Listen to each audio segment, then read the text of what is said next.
This podcast is a proud member of the UUOP Network.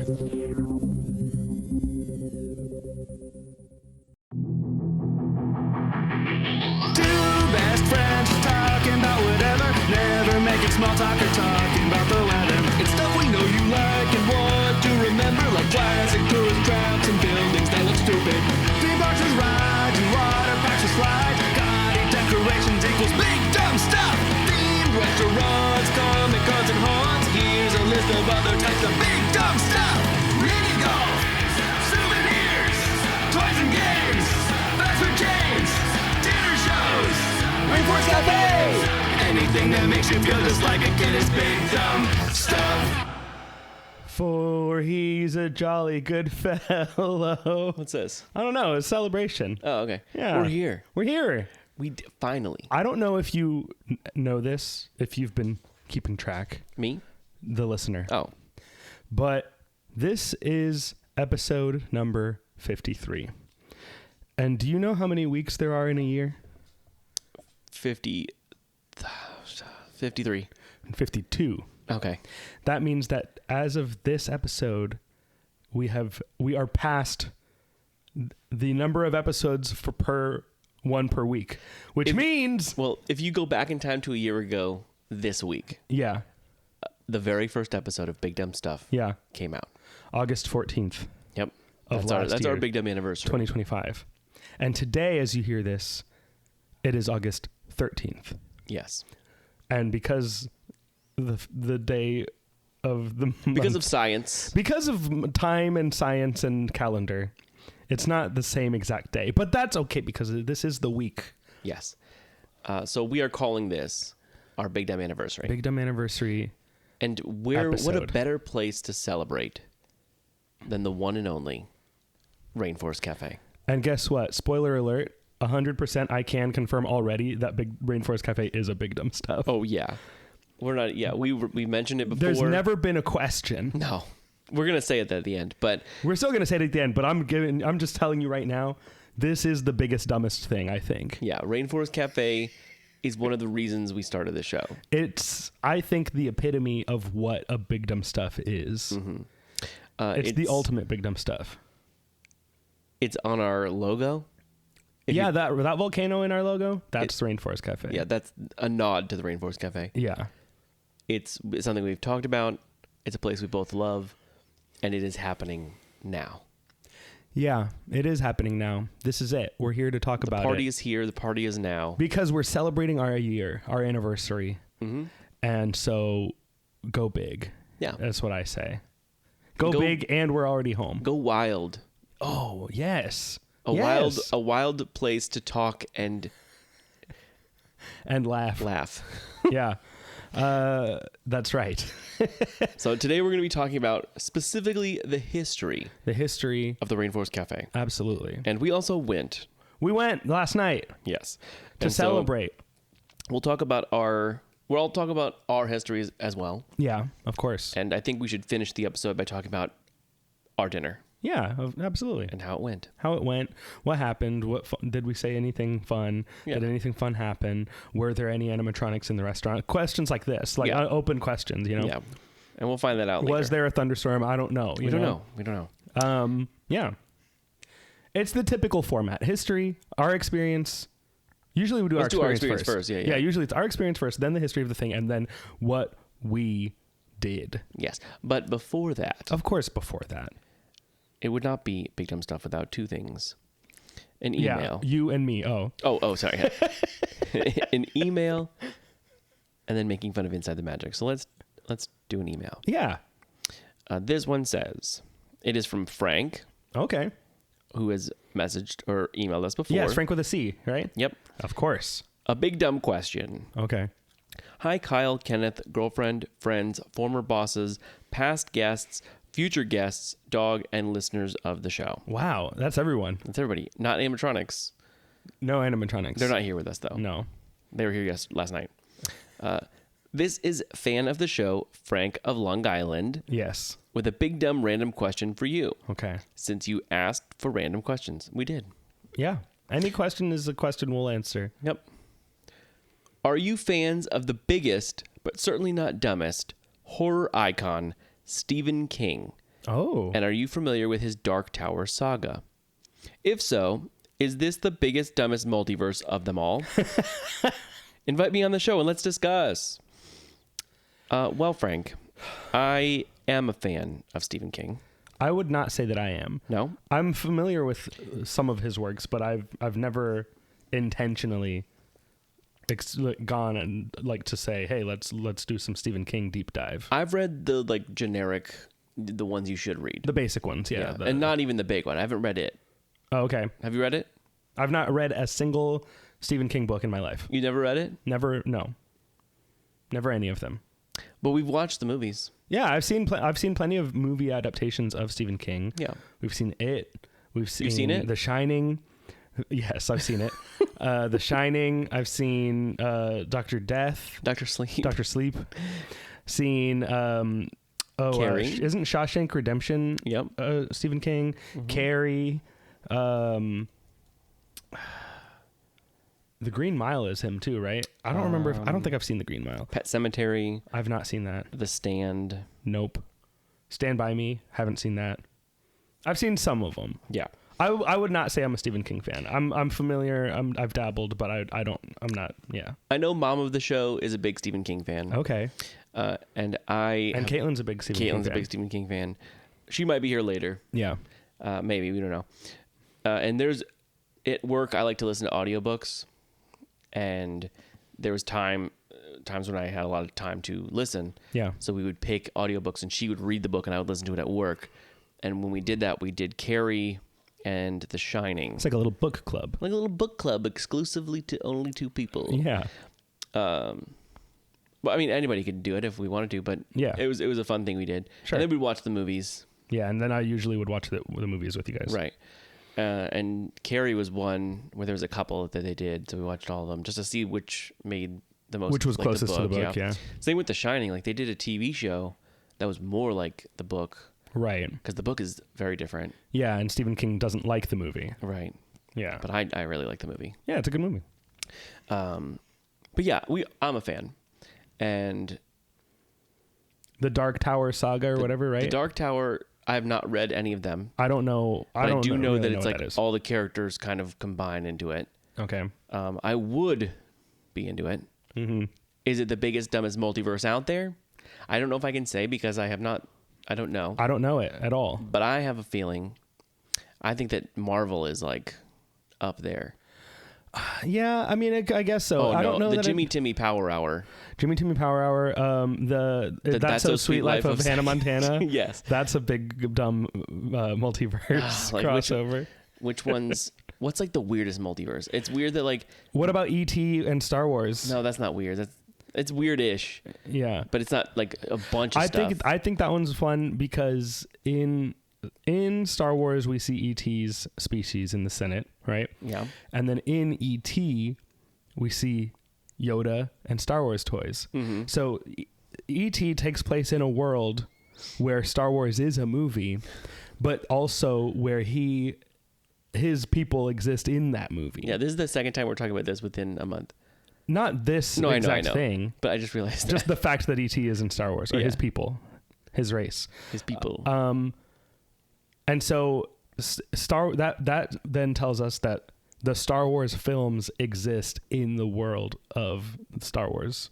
Yeah. Because they were a long, long time ago. That's why. Yeah. And since then, they've made movies about them. Yeah. And so that they are actually like real canon to our timeline. Right. Assuming that we live in the same universe as E.T. Yeah. Which we do. And also like the new Evil Dead or the new Mummy movie that was Lee Cronin's Mummy is in the Evil Dead universe. It is? Yeah. And I didn't know that. What? Jason is in the Evil Dead. I mean, Jason and Freddy are in the Evil Dead universe. They are? Because... Oh, there was a comic. There was a comic, but they were going to do the movie, but they did the comic. And is that canon? Yeah. In the end of one of the Jason movies, I think Jason Goes to Hell, the Necronomicon is there. Oh. It's found like in the cabin, and like Pam, his mom, not my mom, his mom, same mom, same name. You like like Superman and Batman. Just like that. Yeah. It's if me and Jason met, yeah, I'd say Pam, and he'd be like, he doesn't really talk. Yeah. And then we become best friends. Yeah. And then we fight Freddy Krueger together. Yeah. But no, Pam used the Necronomicon, Pamela Voorhees, to bring him back, probably. Oh. So that explains. But that's one of the director's like takes on it. Sure. And I kind of like that. Yeah. But that's like horror all combining. To me, a weird multiverse is stuff that doesn't really belong together. Yeah. And I guess like the Stephen King stuff might, because there's like Stand By Me character. I don't know what is all in the Dark Tower. Yeah, I have no idea. I feel like also back in the day of like 90s sitcoms, those would cross over all the time. Oh yeah. And like they, even if it was shows that don't really go together, you know what I mean? Mm-hmm. Or what's it called? Community and Cougar Town. There was a weird one. Not New Girl in Brooklyn Nine-Nine was kind of weird. Oh, well, did they do that? Yeah. And then It's Always Sunny in Philadelphia and Abbott Elementary. Weird, yeah. Yeah, that's because they're two one. totally different, like these beautiful, loving characters in And Abbott Elementary, and then these horrible, evil characters that like curse and are horrible in Always Sunny, and they mixed them up. Yeah.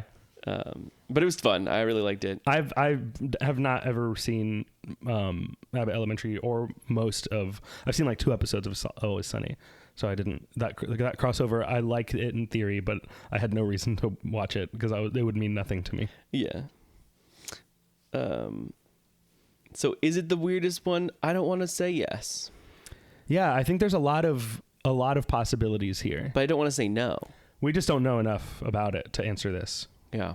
I'm looking at a list of TV crossovers. Okay. The X-Files and Cops crossed over. That's pretty funny. That's weird. The X-Files and The Simpsons crossed over. That makes sense. But What does that mean? I feel like that doesn't count. Yeah, because probably Mulder the and X-Files Scully characters were on The Simpsons. Yeah, everything is in The Simpsons. That doesn't account. Yeah. Archer and Bob's Burgers. That's funny looking. Yeah, that's funny. Arrested Development and Those Law and are both Order. H. John Benjamin. Do you remember Arrested Development and Law and Order? It looks like the Law and Order guy is just in the prison. Oh, interesting. Okay. Yeah, Cougar Town and Community. That's a really funny one. I don't remember that. You don't remember that? So at one point there's I think it's an episode about Jeff's birthday. That's what it is. It's My Dinner with Abed. The whole episode is a parody of My Dinner with Andre, where Abed takes Jeff to a nice dinner for his birthday.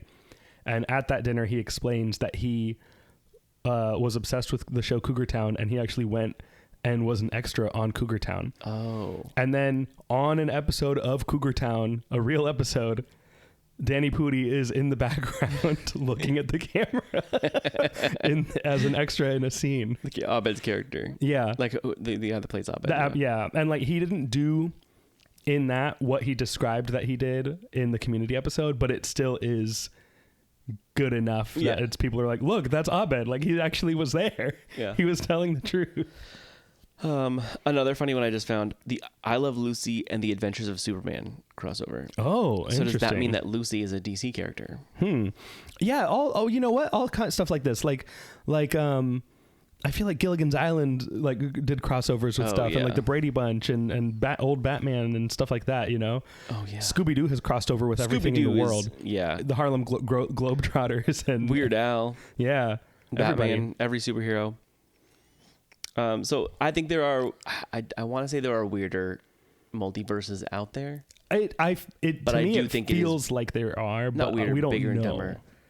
and dumber. Because to me, the bigger and dumber they are is like Lucy and Superman. Yeah. Like if Lucy shows up in Man of Tomorrow or whatever the new Superman is. If they had done. Remember when they were going to do a crossover movie of that would have been 21 Jump Street and Men in Black? I knew you were going there. Yeah. That would be a big dumb crossover. Yeah. Maybe the biggest, dumbest one in mainstream movies. I was curious about that. I was looking forward to it. And I also still want, I don't know if this was ever actually in development or rumored, or if it was just something someone said, or maybe I thought of it. I have no idea. Someone inceptioned me with this idea of a crossover of Fast and Furious and Jurassic World. Oh, no, I feel like I've heard that. I want that. I actually want that. I think that would be good. And what I also want is a crossover of Fast and Furious and Transformers. Yeah, well, that makes sense. I want Dom's Charger to one day transform and show up and be like, I'm an Autobot. I have been this whole time. Well, all those Transformers, they did all those comics and stuff with Back to the Future, Ghostbusters. Oh, Jurassic Park has a Transformer thing. I mean, I have the toys of all three of Yeah, those. yeah. The Transformers. Universal Monsters, like they've all been Yeah. Transformers. Is Transformers the biggest, dumbest? It might be. It's the most wide to me. Like, what is the most wide thing Yeah. that crosses over? And to think about then that pulls all of those universes together. And it has to be an official thing because, like, Yeah. the Pixar theory that is a fan theory that all the Pixar movies take place in one universe, that's not official. That's true. Yeah. You know, that's fan speculation. There's little things. That's not real. That can't count. It has to be, like, intentionally done within the movie or show or whatever. Yeah. So yeah, thank you for the Interesting. question. We're going to be mulling on this, I think, for a long time. Mhm. We'll ask Alexa and Caitlin if they ever show up. Yeah, definitely. But no, that's a good question. I Thank like you, that Frank. question. Yeah. Yes. I love that question. We're going to have to... What is the Dark Tower? It's books and a movie. I think Matthew McConaughey was in the movie. Okay. The Quentin Yeah, he was. Tarantino No, Idris Elba universe is a pretty good multiverse. and Matthew McConaughey. Or not multiverse, but like crossover. The which one? Quentin Tarantino's movies. Yeah. They all take place in a shared universe. Yeah, but that's not Ghostbusters in the same universe as Back to the Future, as also Jurassic Park and No. Universal Monsters. Yeah, it's just a universe where Hitler was assassinated in a movie theater that was burned down. And, like, what a great world that is. Yeah. Well, thank you, Frank. Yeah, thanks, Frank. Next up, let's talk about Inside the Magic. Okay, they're bad. We've been talking bad about Inside the Magic for a full year. Yeah. And they're still in business. Yeah, we are. We haven't succeeded yet. But people are catching on. I see a lot of comments that are like, "You guys suck. You guys really are the worst." Good. And I like to comment on some of those and say, "Big Dumb Stuff sends their regards," or Yeah. their hate. And I tag us in it, Big Dumb Stuff. I wonder if they know about us yet after a year. I wonder. Yeah. Do you think they sit there and Google themselves? Probably, I guess. Do we come up when you Google them? Maybe. I don't know. I don't know that there would be any. I guess AI overview might be able to tell them that we talk about them, but like I don't think there's anything in writing that could come up that we've put. No, I mean, you know. yeah.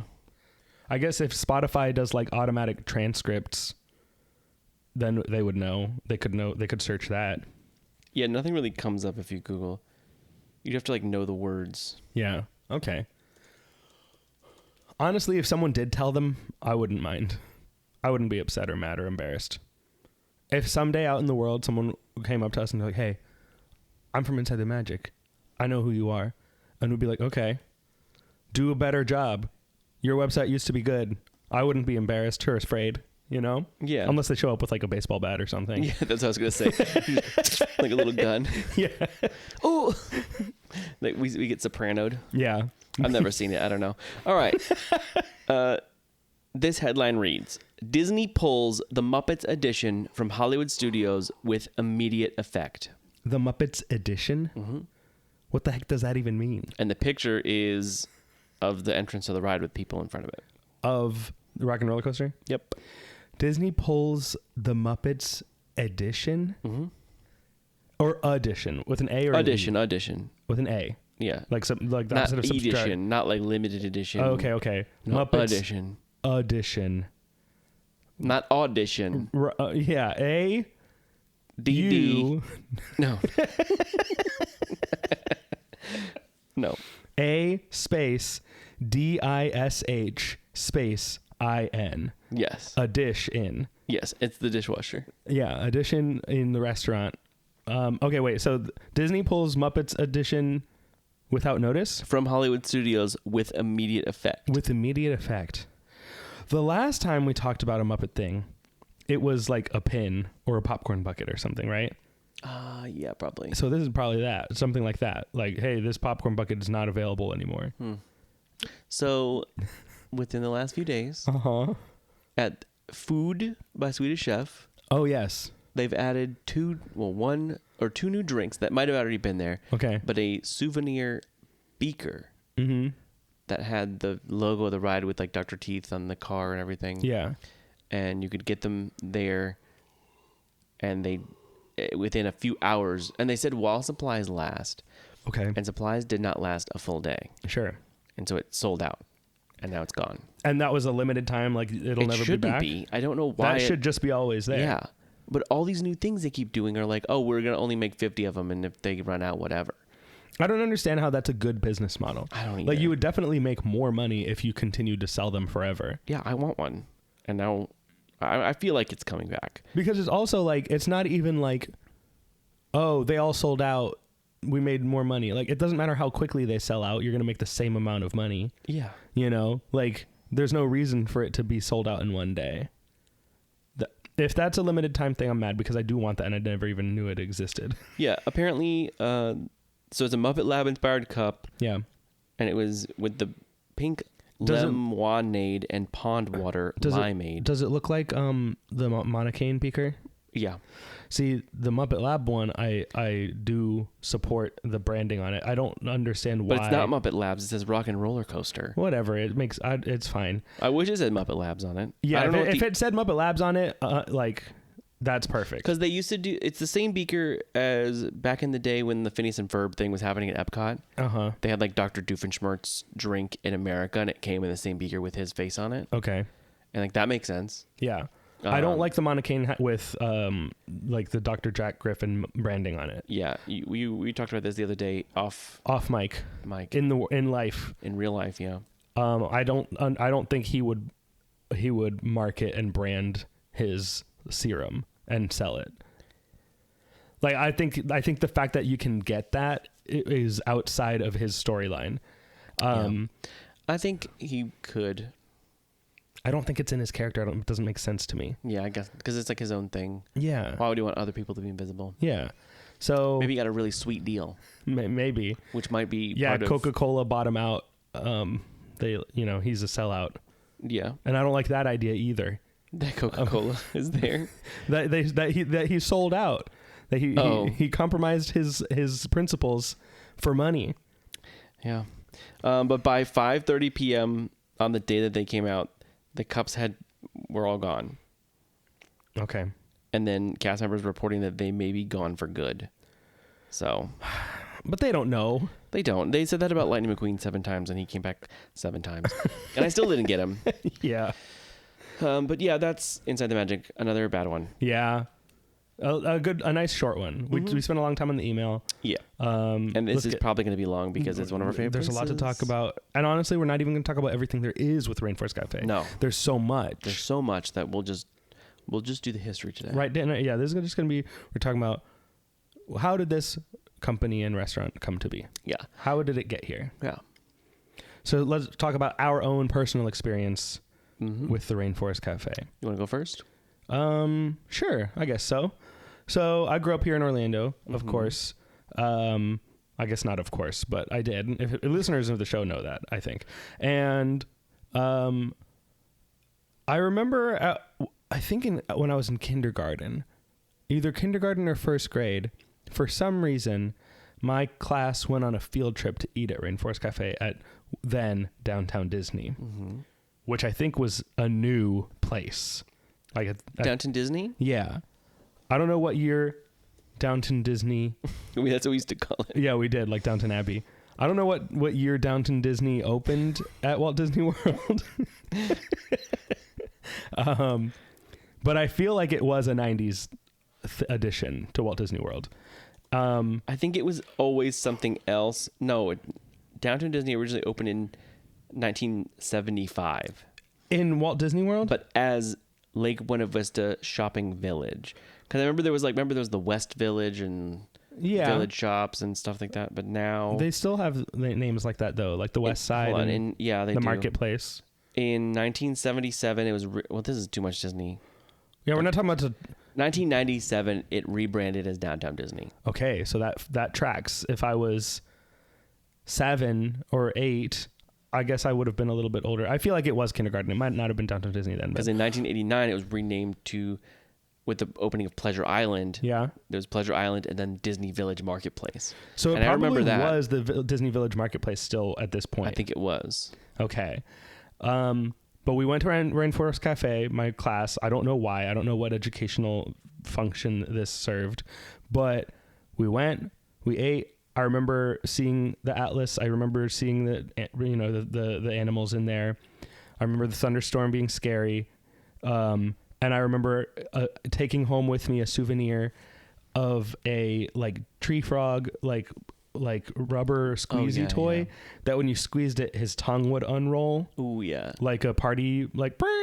I definitely had that too. And I had that, and we had one of those Volkswagen station wagons that had the trunk became seats that faced backwards. Mm-hmm. You know what I'm talking about? Yeah. We had that. So there was, my mom was one of the drivers, chaperones. So it was me and like 3 other kids in my car. And I remember reaching across the back of the seat and pressing my toy to unfurl the tongue and hit whoever was back there. Like a little Dennis the Menace. Yeah. I think I was actually sitting, looking out the back because I liked sitting back there and waving at the cars behind us. Okay.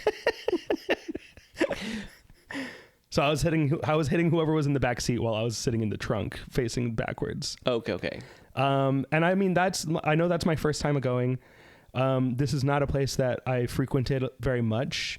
I think I went a couple times after college when I was, kind of an adult in Orlando for the first time, post college, working in like restaurants and stuff. And like me and some of my friends and coworkers sometimes would go to Rainforest Cafe.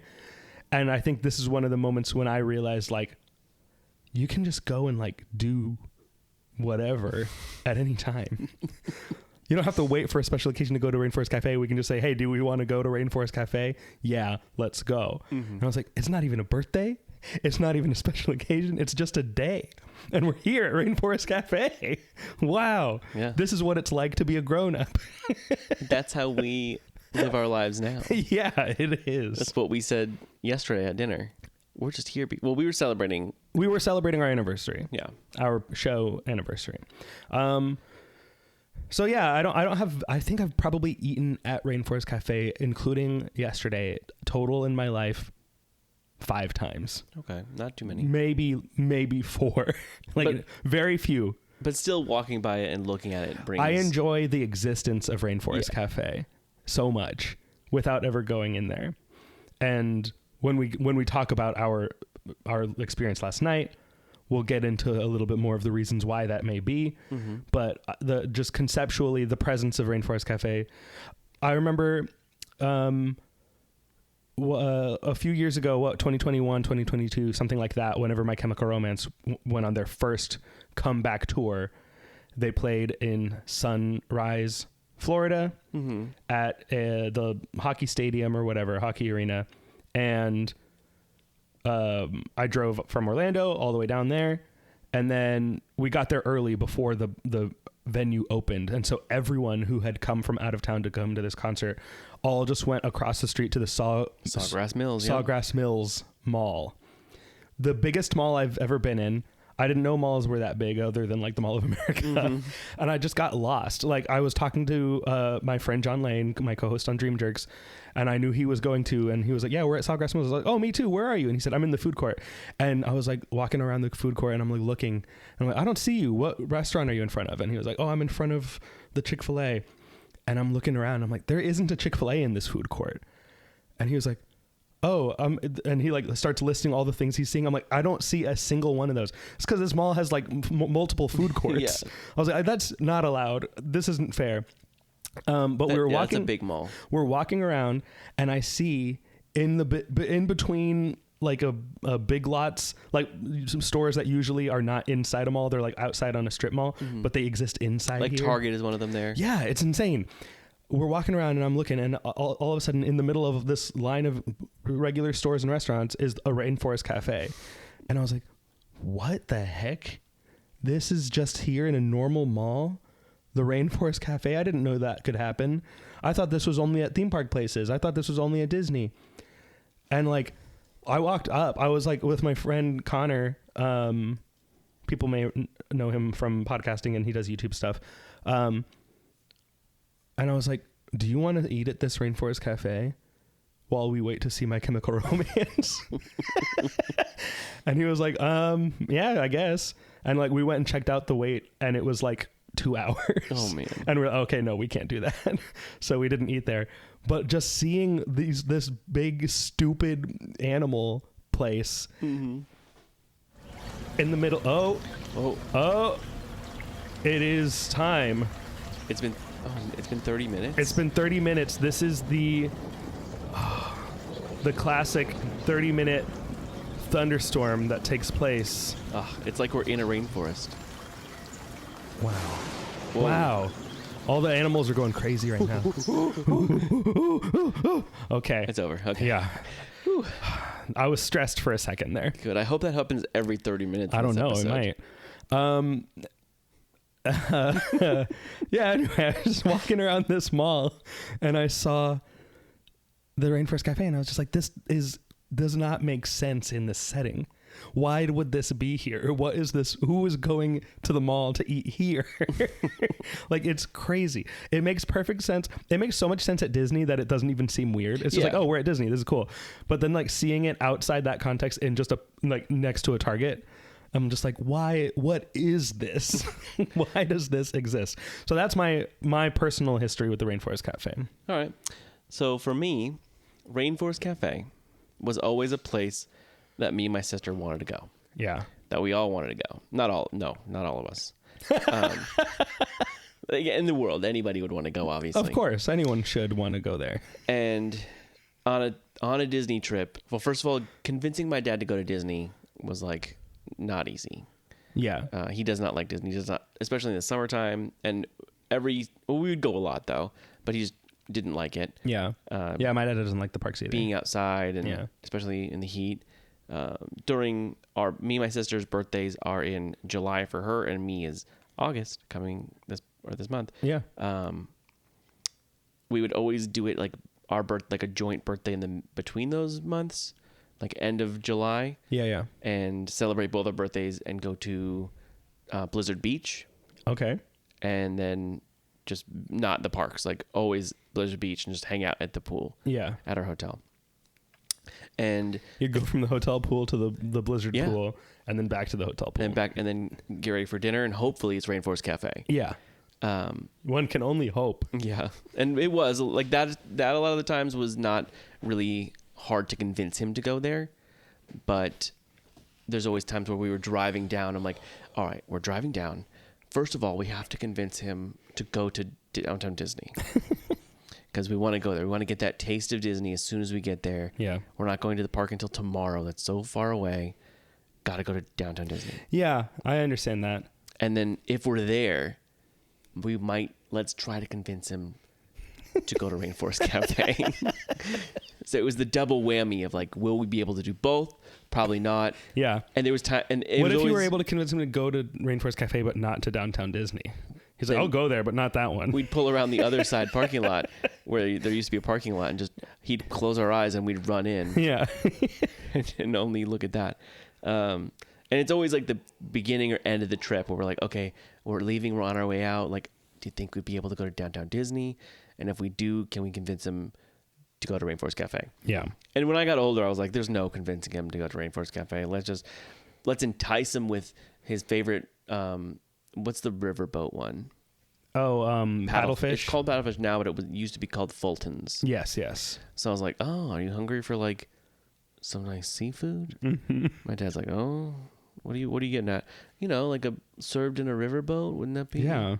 Wouldn't that be delicious right now? Doesn't fish taste better on a boat? Yeah, on a I've never eaten there. It's not as good anymore. Okay. But yeah, so that was always me and my sister trying to bug him to go to Rainforest Cafe. Yeah. And when we did go, it's obviously the food's not good.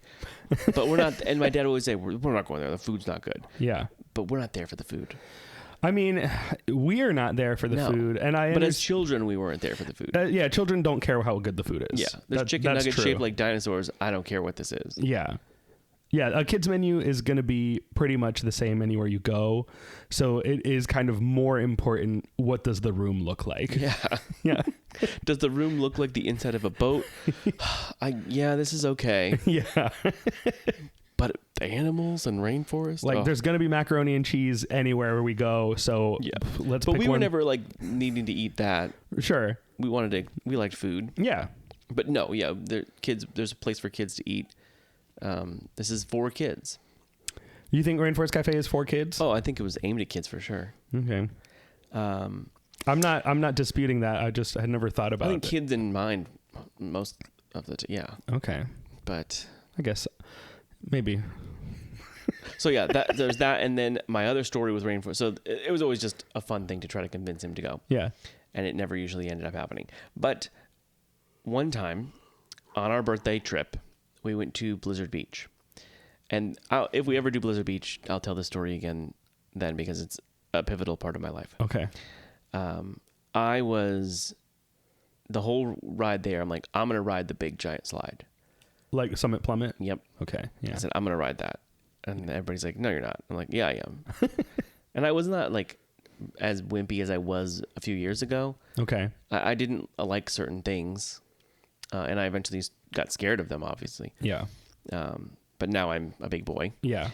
But I kept saying that, like, oh, I'm going to ride the big one. And I was with my cousin Tony. Okay.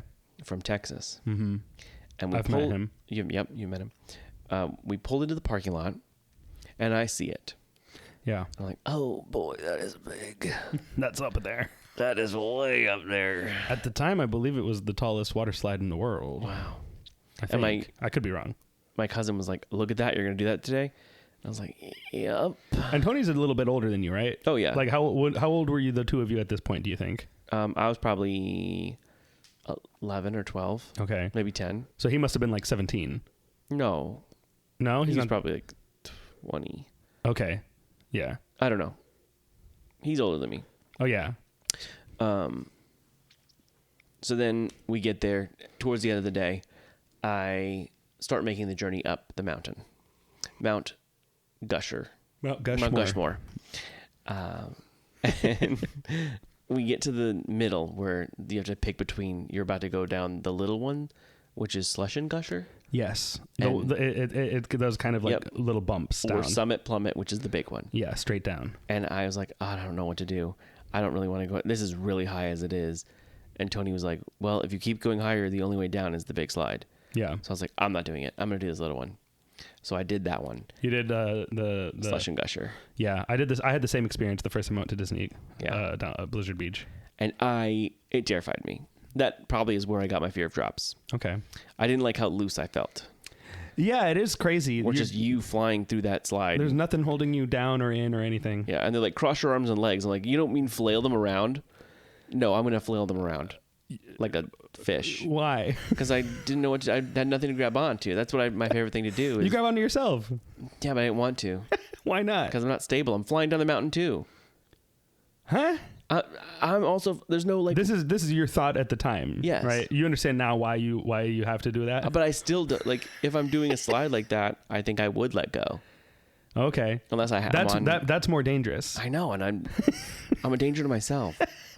Like if you don't cross your legs, all that water is going to go right up in between your legs. Yeah. I saw a video of a guy in a tube water slide on a cruise ship who was not crossing his arms and legs like that, and he got stopped in the middle of the slide, and he had to like try to crawl his way out. The video didn't show how he got out, but he got stuck in the middle of it because he didn't cross his arms and legs. It like helps your propulsion. Yeah. It decreases your resistance. Okay, well, it scared me. Okay. So I got to the bottom, and also they were like, hold on to your shoes. I'm like, well, what do you mean? I don't want to, I don't know. I'm scared. There's too many things in my hands. So I got down there. Where's the lockers? Yeah, I need to, where's a double locker so I can get out on the bottom? And then Yeah, my there shoes should be a is there. locker that goes from the top to the bottom. Wait, can I just throw my shoes down first and catch them on the way down? So then I get down there. I'm like, all right, that was terrifying. I'm done. I love the idea of you, or really anyone, just being like, no, if I'm going to go down the slide, I'm going to be flailing. Like insisting on it. Yeah. Like you can't make me not flail my arms and legs around like I'm panicking. I'm going to, and I did. So we are on the bottom, and I said out loud to everybody that greeted me, I'm going to sit down and put my shoes on. And so I do, and I put my shoes on, and I look up, and everybody's gone. Uh-oh. I was like, oh, where'd everybody go? And then I start walking around. I'm like, where'd everybody go? Where'd everybody go? And I'm looking around, and then I get scared, and I sit down on the bridge, and I start crying. Yeah. And then right away, a Disney person came up, and they're like, hey, what's wrong? And I was like, I don't know where my family went. You're just crying right now thinking about this memory. I was like, I don't know where my family went. Can you? And they're like, oh, come with me. Come with me. So they took me to the parent lost and found. Okay. And I colored a picture of Simba. I remember that distinctly. Mm-hmm. And as I'm doing that, happy, I'm better now. I'm not. I look up, and there's Anne, my mom's best friend. Okay. I was like, Anne, and I like run out to get, and then they're like, no, don't. And I was like yelling at her, and then she saw me and ran up, and then we all reunited. Yeah. And that freaked everybody out. Yeah. And my mom was like, if someone came up to you and said, I know your mom and she's in the parking lot, would you go with them? And I was like, well, yeah, obviously. Shortcut done. Yeah. So that was like the first time I learned stranger danger. Yeah. But for dinner, that was our birthday dinner night. Okay. We went to Rainforest Cafe. Yeah. So we get there, and I had not really eaten since then. I'm still kind of shook up from it. Mm-hmm. I'm all shook up. I'm all shook up from losing my whole family. Yeah. But also coloring Simba, very fun. All shook up from that? No. And we ordered calamari. Okay. Something that I had eaten before. Yeah. And I like the little octopuses because they look like little Ursulas. And we've had this conversation about, I wonder how universal that is. Actually, I'd be interested. People write in if when you were a child, if you grew up in a time when The Little Mermaid was a new movie. No, a newish. I mean, it came out in 1989. Yeah, I know. And it was still pretty new, like if you grew up where The Little Mermaid was still a big deal and you discovered calamari and you liked eating them because they were little Ursulas. If that's true for you, like it is for the two of us, we both had this same experience separately as children. Write in and tell us, because I think it's fascinating that we both thought the same thing. Yeah. And I wonder how many other people did. So I ate a lot of little Ursulas. Okay. I crammed those in. Yeah. Because I hadn't eaten all day and I was starving and I was scared. And then after a while, I was like, I have to go throw up. And I ran into the bathroom. And this is like in combination of the stress of getting lost. And the Ursulas. Yeah. And just like, it was a big day. Yeah, big day for me. Threw up. Water slide. Oh, yeah, the water slide. Yeah. Threw up all over the floor of the Rainforest Cafe bathroom. Okay. And I'll never forget that. Yeah. And every time I'm there, I'm like, oh, let me go visit where I threw up. And when we went, I took a picture in the bathroom and I pointed to where I threw up. Yeah. And as we were leaving the bathroom, a man saw a guy saw me standing in the bathroom pointing at the floor. Yeah, and me taking your picture. And then as we're walking out, I said, "Oh hey, I threw up there once." You said I threw up in here as a child, and he said, "Oh, cool."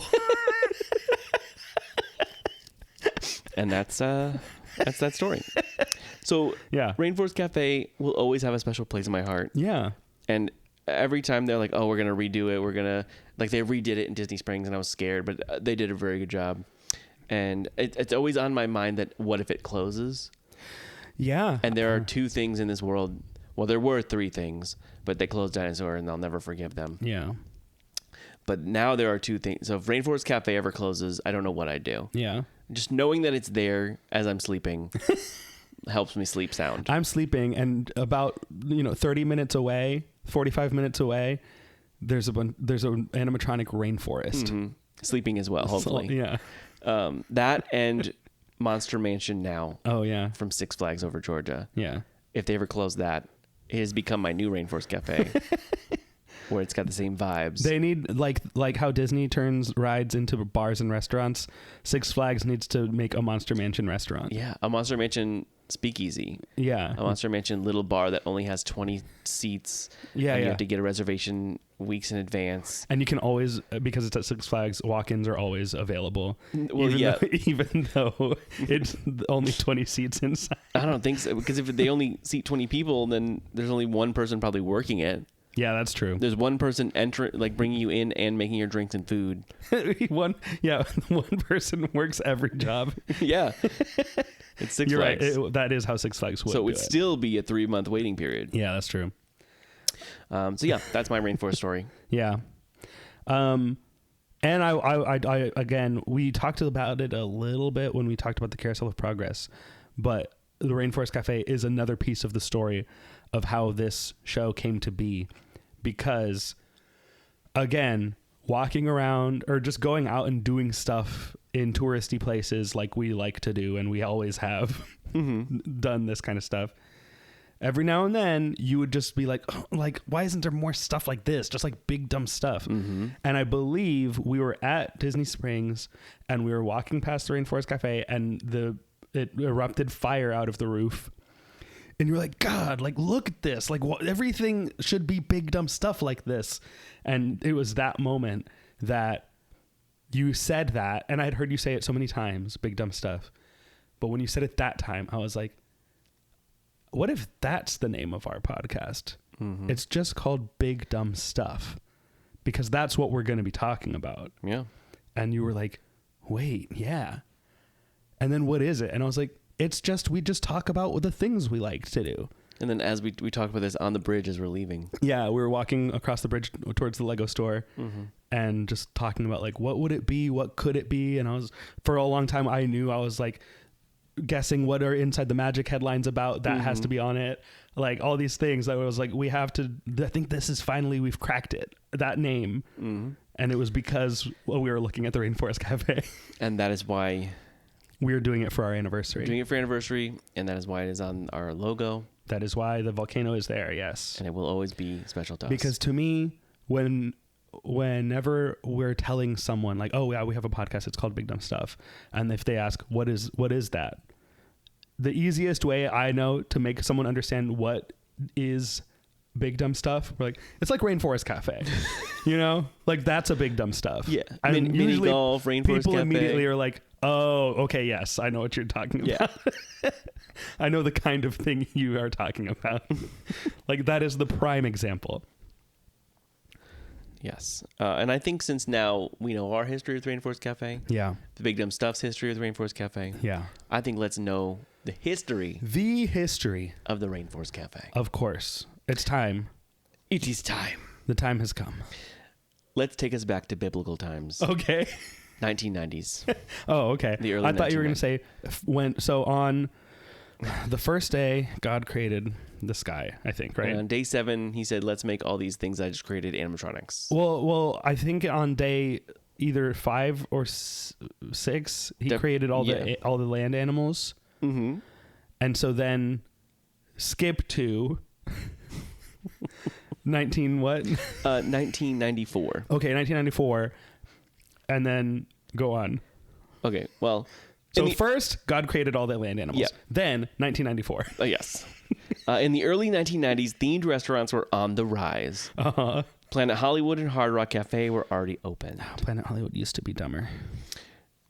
Enter a man named Steven Schuler. Uh-huh. He created a concept in his home. In his home. Oh, wait. Yes. Wait. In Minneapolis. I feel like I remember this. Yep. I've heard about this before. This is nuts. Yep. So Rainforest Cafe was founded by entrepreneur Steven Schuler, who opened the first jungle-themed location in the Mall of America in Minnesota on February 3rd, 1994. And his idea was, I'm going to create animatronics of all of the land animals God created, just to connect those dots, to put them together. Yeah. This is basically a Bible restaurant. Yes. The first location is still there, but has changed floors in the mall since opening. Oh, okay. So the Mall of America location was closed in 2014, and then 2 years later it moved to the 3rd floor. So I think it was on the 1st floor. I wonder what is in the original, spot. That's now. a place that we need to go that I've Mall never... of America, yes, is definitely on our list. Yes. So let's take us back to before the restaurant was built. So God created Adam. Yes. And then Eve, and then a snake. And then Steven Schuler. Schuler. He was once an advertising salesman. And then he sold basically everything he owned and put it into turning his own home into a sales pitch for the restaurant. Okay.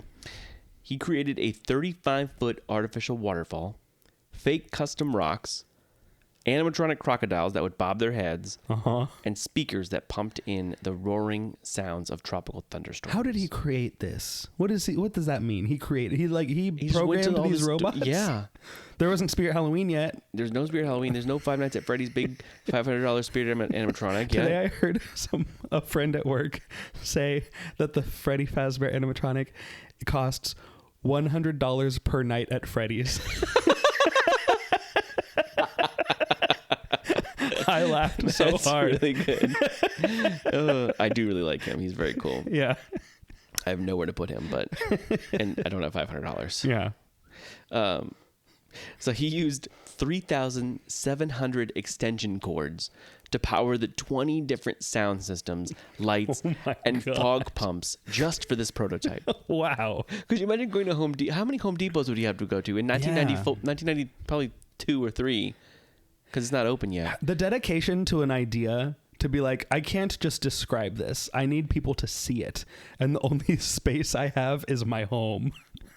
So now, here we go. And also, like, rich people with money. Like, how do you... Like, if I had, like, this money, like, could you imagine if we had this money? I don't want to imagine because of the money we have crazy, now and looking at this place now. Yes. But imagine like our own little Rainforest Cafe. Like I would do this. Who is it? Is it? There's like a singer who Beyonce. No, she has like a Britney Spears with a snake? mall in her basement. What? There's a singer or actress who her basement is set up like a mall. Like her closet is a mall, so she can go. Barbra Streisand. Barbra Streisand has a mall in her basement. Wow. Where she shops for her things. Yesterday she shops. But it's all stuff she already owns, but she goes like she's shopping. What the heck? To pick out her outfits.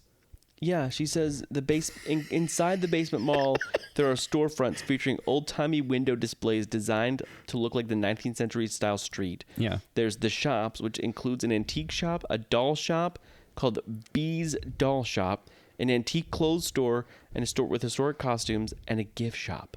Imagine that. Oh my God. The sweet shop. She has a candy store in her own house. Whenever yesterday you were buying the Rainforest Cafe toys. Yeah. I said Kyle could he could create a Barbra Streisand style Toys R Us store. Yeah, well, yeah. Of all the toys that you own. Oh, yeah, of course. Yeah. You said that little, like, Barbra Streisand, you brought her up in the Rainforest Cafe gift shop? I couldn't remember who it was. I might have said that name, but Caitlin and Alexa didn't know what I was talking about, and I didn't feel like looking it up. But I was like, who is that person? Who is the singer or actor who has a basement mall? And they were like, what? And I was like, what? There's someone who has that. Kyle could do that. He could make his own Toys R Us. And I kind of want to I want to have a bat cave one day where underneath my house, the entire length and size of my house is a full other house. That's all my toys and collectibles and stuff. Yeah, if we could grab the unit upstairs or downstairs. Oh, yeah. But I want to pull... No, there's no unit downstairs. It's the garage. Upstairs, yeah. Well, we could turn the whole garage. The garage we live in should an apartment be a where, Batcave. like, the whole garage... The ground level is a parking garage. Yeah. And then we're on the second level right above it, which is great. That means we can jump around all day. No one downstairs is We gonna, do, in fact. We jump Just up for and down fun. as hard as we can. We put on our heaviest shoes and we just stomp around. Yeah. I put on my Frankenstein boots and I run around. Yeah, just knock like chairs over all the time. Yeah. And then if the upstairs neighbors, we hear a little peep, we start hitting the broom Banging against. yeah. Get out of here! Shut up! Die! Get out of there! He bought 40 tropical birds, 2 150-pound tortoises, a baboon, an iguana, a bunch of tropical fish that lived in 10 300-gallon fish tanks. What?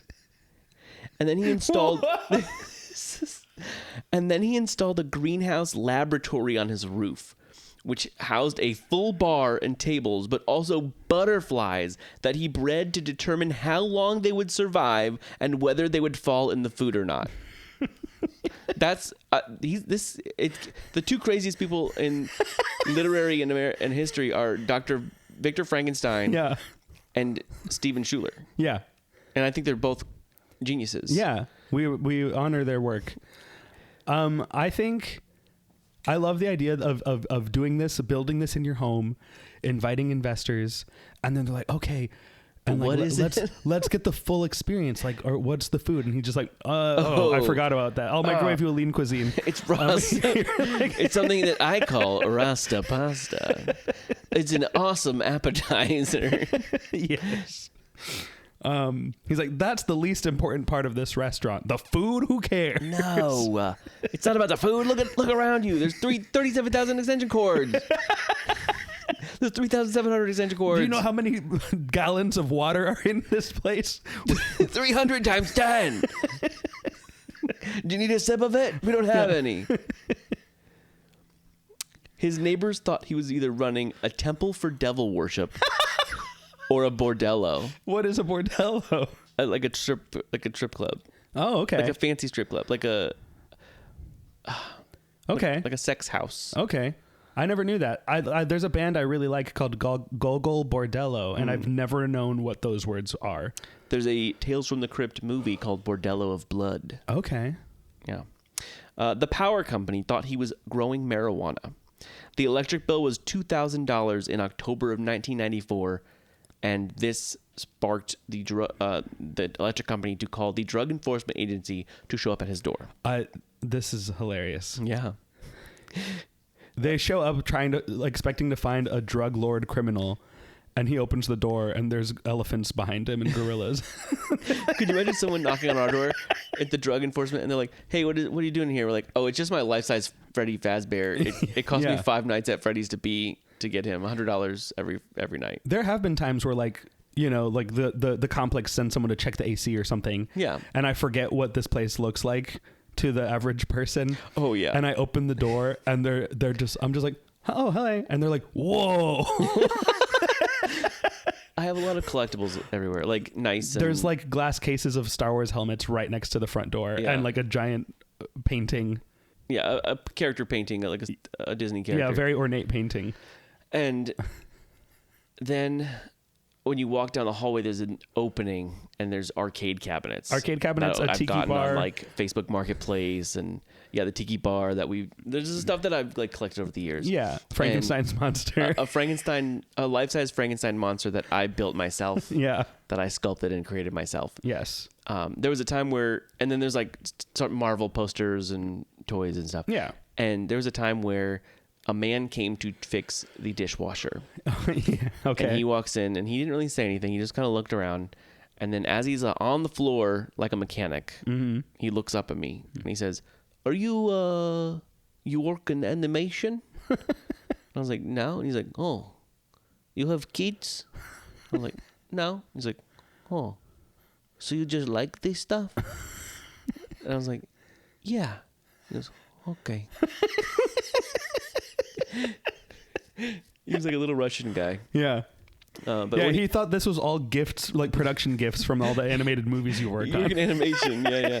But like when he saw Frankenstein, he was like, oh, okay. Frankenstein always gets people. A lot of people get scared by that, yeah. And I like that. It took 3 years and almost $400,000 to develop the house to a point where he felt comfortable showing potential investors. He lived in a rainforest for 3 years before he showed anyone. He figured if he built it, people would come. Yeah. That's what he said. Wow. This is inspirational. It was not an overnight success, and inventors were not the visionaries like he was. Investors, sorry. He's the inventor. Yeah. As Schuler was teetering on financial collapse, a man named Lyle Berman, who was made rich by founding Minneapolis's Grand Casinos, came to check out his jungle home. After a few visits, he decided to take a chance and invest $1.2 million and became Rainforest Cafe's first chairman and CEO. Wow. And Schuler was the executive vice president. Very good. They thought the perfect place to house this crazy restaurant would be the somewhat recently opened Mall of America, which opened in 1992. Okay. So after its opening in 1994, within a week, the wait for a table was as much as 3 hours. Incredible. So it was popular. Yeah. Jen Birch, Bertsch. Birch, I guess. Birch, that's what I think. Birch. Sorry, Jen, if you're listening, if you're a fan of the show. Yeah. Jen Birch, who became the retail manager, helped Schuler open the first location. She protested at first, but once she saw it, she said it was like she was walking through the hole in Alice in Wonderland. Oh. Oh, sorry. We'll just keep going. Yeah, we'll just talk through the thunderstorm. Yeah. The restaurant began to expand within the next few years. Martin O'Dowell came aboard to help guide the expansion in May of 1995. He was previously the store manager of the Hard Rock Cafe. Okay, there. It All passed. right, it's over. The storm passed. It opened in downtown Disney in Orlando on August 6th, 1996. Wait, was this the second location? No. Oh, okay. No, I said it slowly expanded. The Okay, Rainforest okay. was happening. I see. Yes. The restaurant expanded within the next few years. Okay. And then Martin O'Dowell came in. Yes. I was distracted by the storm. I know. Yeah. Well, we said both things again. He was the manager of the Rainforest Cafe, or the Hard Rock Cafe. Oh, yes. Okay, yeah. The store. It opened in downtown Disney in Orlando, August 6th, 1996.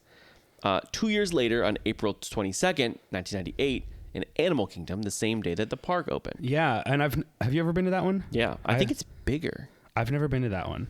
Because when we were in the one yesterday, I don't know which one's bigger. I do want to go back. I haven't been in a while. Yeah. We have a plan to go to the Animal Kingdom location. Yeah, one day. We'll say this. Animal Kingdom's location is the only place in all of Rainforest history to serve breakfast. Yes. Or still. Or do they ever? What do you mean? Did any of them ever serve breakfast? I know that that's the only one that does serve breakfast. I don't know if it doesn't seem like a restaurant that would serve breakfast. Yeah. And I think only being attached to a theme park that opens at like 9 a.m. would make them do that. Because you know people are going to be there. Yeah, I would be there. 1997 was a difficult year. They got 2 canceled locations. Oh, no. The Stratosphere. What did this location? Oh, the Strat in Vegas. Yeah, they were going to put one in the Strat. Okay. And the Trump Taj Mahal. You know, that's okay. Oh, well. Frankly, I don't like the rainforest. We should destroy the whole thing. Let me see. Hold on. Where was that? Where is that at? Yeah, I don't know. Oh, in Las Vegas. Okay. They were gonna that's gone now. They were good. They were gonna open 2 locations in Vegas. Yeah. Or was it like when one canceled, they said, "Okay, we'll put it over here," and then that one got canceled too? That's all I know is that. Okay. I think they were going to open 2. Yeah. That's bold. So that. But if Gordon Ramsay can have a restaurant in every hotel that we ever visited in Vegas, then I guess Rainforest Cafe can have 2 locations. If you can if you can see a Gordon Ramsay restaurant in the same as like every Walgreens, yes, or a Starbucks, yeah, then there could be 2 Rainforest Cafe can coexist. Yes, it was a $1.9 million write-off for them. Could you imagine that? I'm like, oh, sorry, this Five Nights at Freddy's guy is just a write-off. Yeah. These 5 nights I spent in Freddy's, I got $100 each night, and it's a write-off. Yeah. President and Chief Operating Officer Martin O'Dowd that I talked about earlier, he also resigned. Oh, okay. In 1997. Oh, yeah. By the end of the year, 13 restaurants were in business. By 1999, each location was making over $8 million a year. That's pretty good. The most revenue any spot of any restaurant in the country. Wow. What? Really? Wow. In 2000, Rainforest Cafe was sold to Landry's Restaurants. Mm-hmm. Schuler did not want this. Oh. But the deal was too good with everybody else saying that he the should rest do of it. the board or whatever. Yeah. So he was not happy about it. Okay. And what else does Landry's have? What else does Landry's have? I'm glad you asked. Thank you. Landry's owns a lot of fine dining restaurants, Okay. a lot of casual restaurants and casinos and hotels. They own the Golden Nugget Casino. Oh. They own the Boardwalk Hotel in Texas. A bunch of hotels. Okay. But the restaurants that they own, there's a lot here. I'll just mention. Yeah, like give the like recognizable ones. I don't know. Bluefin. Okay, yeah. Chart House. Del Frisco's. Morton's the Steakhouse. Yeah. The Palm. The Ocean Air Seafood Room. Vic and Anthony's Steakhouse. Bubba Gum Shrimp Company. There we go. Here we go. Joe's Crab Shack. I know that. T-Rex Cafe. Yak and Yeti. Oh, yeah. 2 other creations from Disney. Schuler. No. Oh, from Schuler, right? Yep. Okay. Yak and Yeti? Mm-hmm. I've never been there. It's fine. Okay. The food's good, Yeah. actually. But yeah, those are all of the Landry's restaurants that I think are them. There's a lot, but like those are the most recognizable ones. Yeah.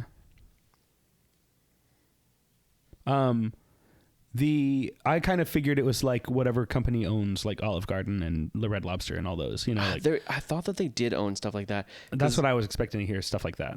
My family would always get like little gift cards for things. Yeah. And I always get them like, oh, we could use this at Chili's and Rainforest Cafe. It was not Chili's. I know it wasn't Chili's. Sure, but like something like that, yeah. Because now we get ones that are like Outback and Carrabba's and Bonefish, right? Yes. But like I don't remember what else they were. Well, I mean, that's okay. Yeah, it is funny seeing like Joe's Crab Shack and Saltgrass. That's the one with like it's off of if you come out of Disney Springs and make a right, there's that steakhouse there. Okay. Like the Palm, like all these fancy restaurants, and then the big beautiful Rainforest Cafe logo.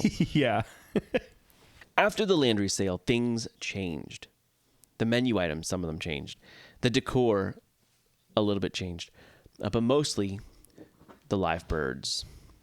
Do you remember the live birds? No, I don't remember. I do remember the live birds. They used to be like right outside. Oh yes, I right. do. Yes, I do remember that. Those apparently cost $100,000 a year. Okay.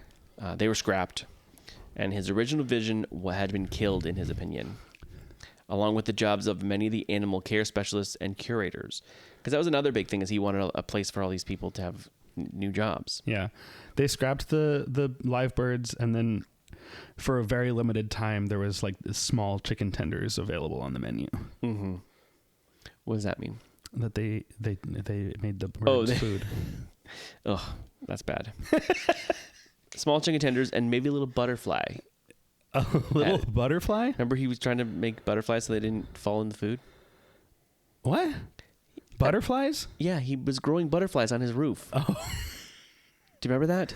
I must have missed that detail. Really? I said it. It was he had a bar upstairs and he made butterflies. Okay. So that way he could see how long they lived. Oh, okay. Like a madman. Yeah. And then to see if they fall in the food. Yeah, I remember hearing that, and I think I had zoned out in that moment, but I assumed you were talking about like bird droppings or something. Bird droppings. A lot of this stuff is from his memoir, which is titled "It's a Jungle in There." Nice. And I kind of want to read it. Yeah. But in his book, he writes, "Of course, I didn't agree with the Landry's decision. I felt the marketing value of the birds alone justified their cost, but I was overruled." The last remaining Rainforest Cafe with live parrots was located in downtown Disney at Disneyland in Anaheim. Oh, okay.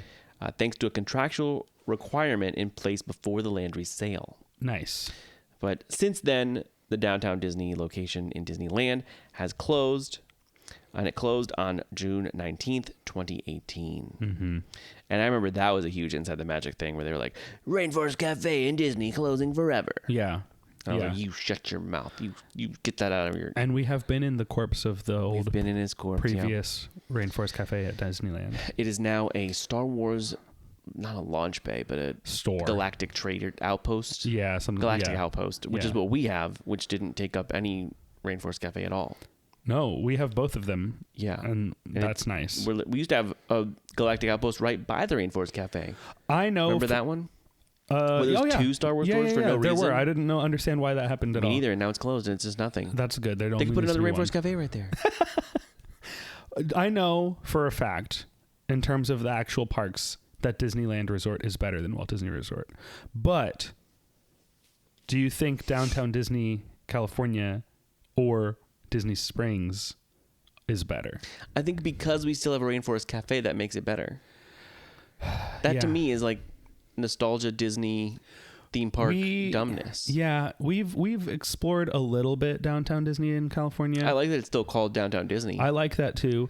I like that it's City Walk. Yeah. You know, it's more of a city walk. It's set up like our City Walk, where the parking. We've never driven to Disneyland, but you park, you walk through Downtown Disney, and then you get to the 2 parks at the other end, just like City Walk Orlando. But I don't know. Like, I feel like it doesn't have that many stand out. Like, oh, that's cool places. Theirs? Yeah. Yeah, I think ours is better. Ours is full of so many wonderful things. Didn't they get rid of their movie theater too?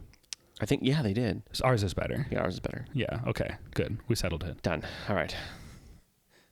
Ours also has level 99 and theirs doesn't. Not yet. Yeah. Well, yeah. I'm talking about right now. Yeah. Their Rainforest Cafe in Disneyland opened on January 12th, 2001. Okay. And nothing else happened that year. No.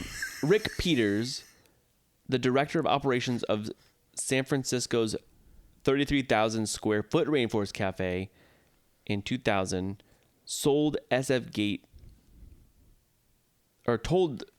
a news article that there was an entire control room just to monitor the computers necessary to keep all the action in motion. Yeah. Like with all the... I would love to go in I there. have never considered the Rainforest Cafe control room. I have. I've never thought about it. I did not get... Yeah, I want to go in there. Yeah. You're like now that you've said that, it's like, yeah, there's gotta be a room full of like servers and it's really hot in there and loud. And all these computers are just working so hard just to make like an elephant's ears flap. A monkey go... and then lift his little arms up. Yeah. Or just stand up a little bit and sit back down. Yeah. And I like to think that this is his voice. It's not like if a sink is backed up, you could just call a plumber. If a gorilla's arm stopped working, we need someone right here who can fix it immediately. Yes. I like to think he's like a Spider-Man character. Okay. Yeah. Well, Chicago. Yeah. We're basically at the end. This is just another tidbit. Okay. Debbie Goodrich, who also goes by the Parrot Lady. Okay. That's her educational alter ego. Was one of the Rainforest Cafe's early curators for the birds, working at the chain's second location in Chicago, or outside of Chicago. She helped to not only take care of the restaurant's in-house animals, but also to develop off-site school programming for the Rainforest Cafe. Oh. Goodrich and her team would bring along coupons, 1 free kids meal if you showed up to the Rainforest Cafe. Educational and marketing is all in one swoop. And then one more fun thing is that Michael Jackson paid the cafe a visit for a special charity lunch with kids from a local cancer center. He was mesmerized. Yeah. I remember, I don't know who was saying this, but I remember him standing in front of the talking tree for like 10 minutes, just standing there, staring at it, watching it. And me too, Michael. Yeah, we did that a little bit yesterday. I stood in front of her for probably 2 minutes. Yeah, Tracy Tree. We're not going to talk about Tracy Tree right now. No. That's a separate thing. We can't talk about her Yeah. right now. So since then, because of like the decline of malls, because of the decline of just people going out and doing things, the Rainforest Cafe has not... And like the prices are expensive. It is too expensive. So... It's not what it used to be. It's not making $8 million a year, probably. Yeah. And a lot of them have closed, but there's still, I think, 22 of them. Okay. I mean, that's pretty good. It's still a good amount. And they're all in like places that you'd think that they should be. Yeah. Like they're not. The Sawgrass Mill one, I think, is still there. Yeah. And that I do remember going there because that was always I was on my way to Boca like, to visit my roommate in college, Uh-huh. and I didn't think about Rainforest not being in Disney, just like you did. So I go in there and I see it and I'm like, I smell it first. Oh, yeah. I was like, it does have a smell. I was like, no, I talk about the smell a lot. I love the smell of Rainforest Cafe. Yeah. I'll walk by like me and Caitlin will do our pin lap, like I've said before. Yeah. And we'll go from the Christmas store to the art store and then right in front of Rainforest Cafe to the bridge. Mm-hmm. And I just walk by and I give it a little whiff. Yeah. Just to smell it. But yeah, I smelled it and I was like, oh, there's a Rainforest Cafe in here. I was like, wow, this is a real place. They made it, you know? Yeah. Good for them. Good for the mall or good for Rainforest Cafe? The mall. Yes. Yeah.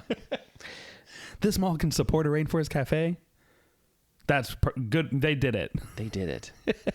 Also, we have to shout out. Yeah, we'll shout them out now, but we were going to talk about it. What? Eddie Burback's video?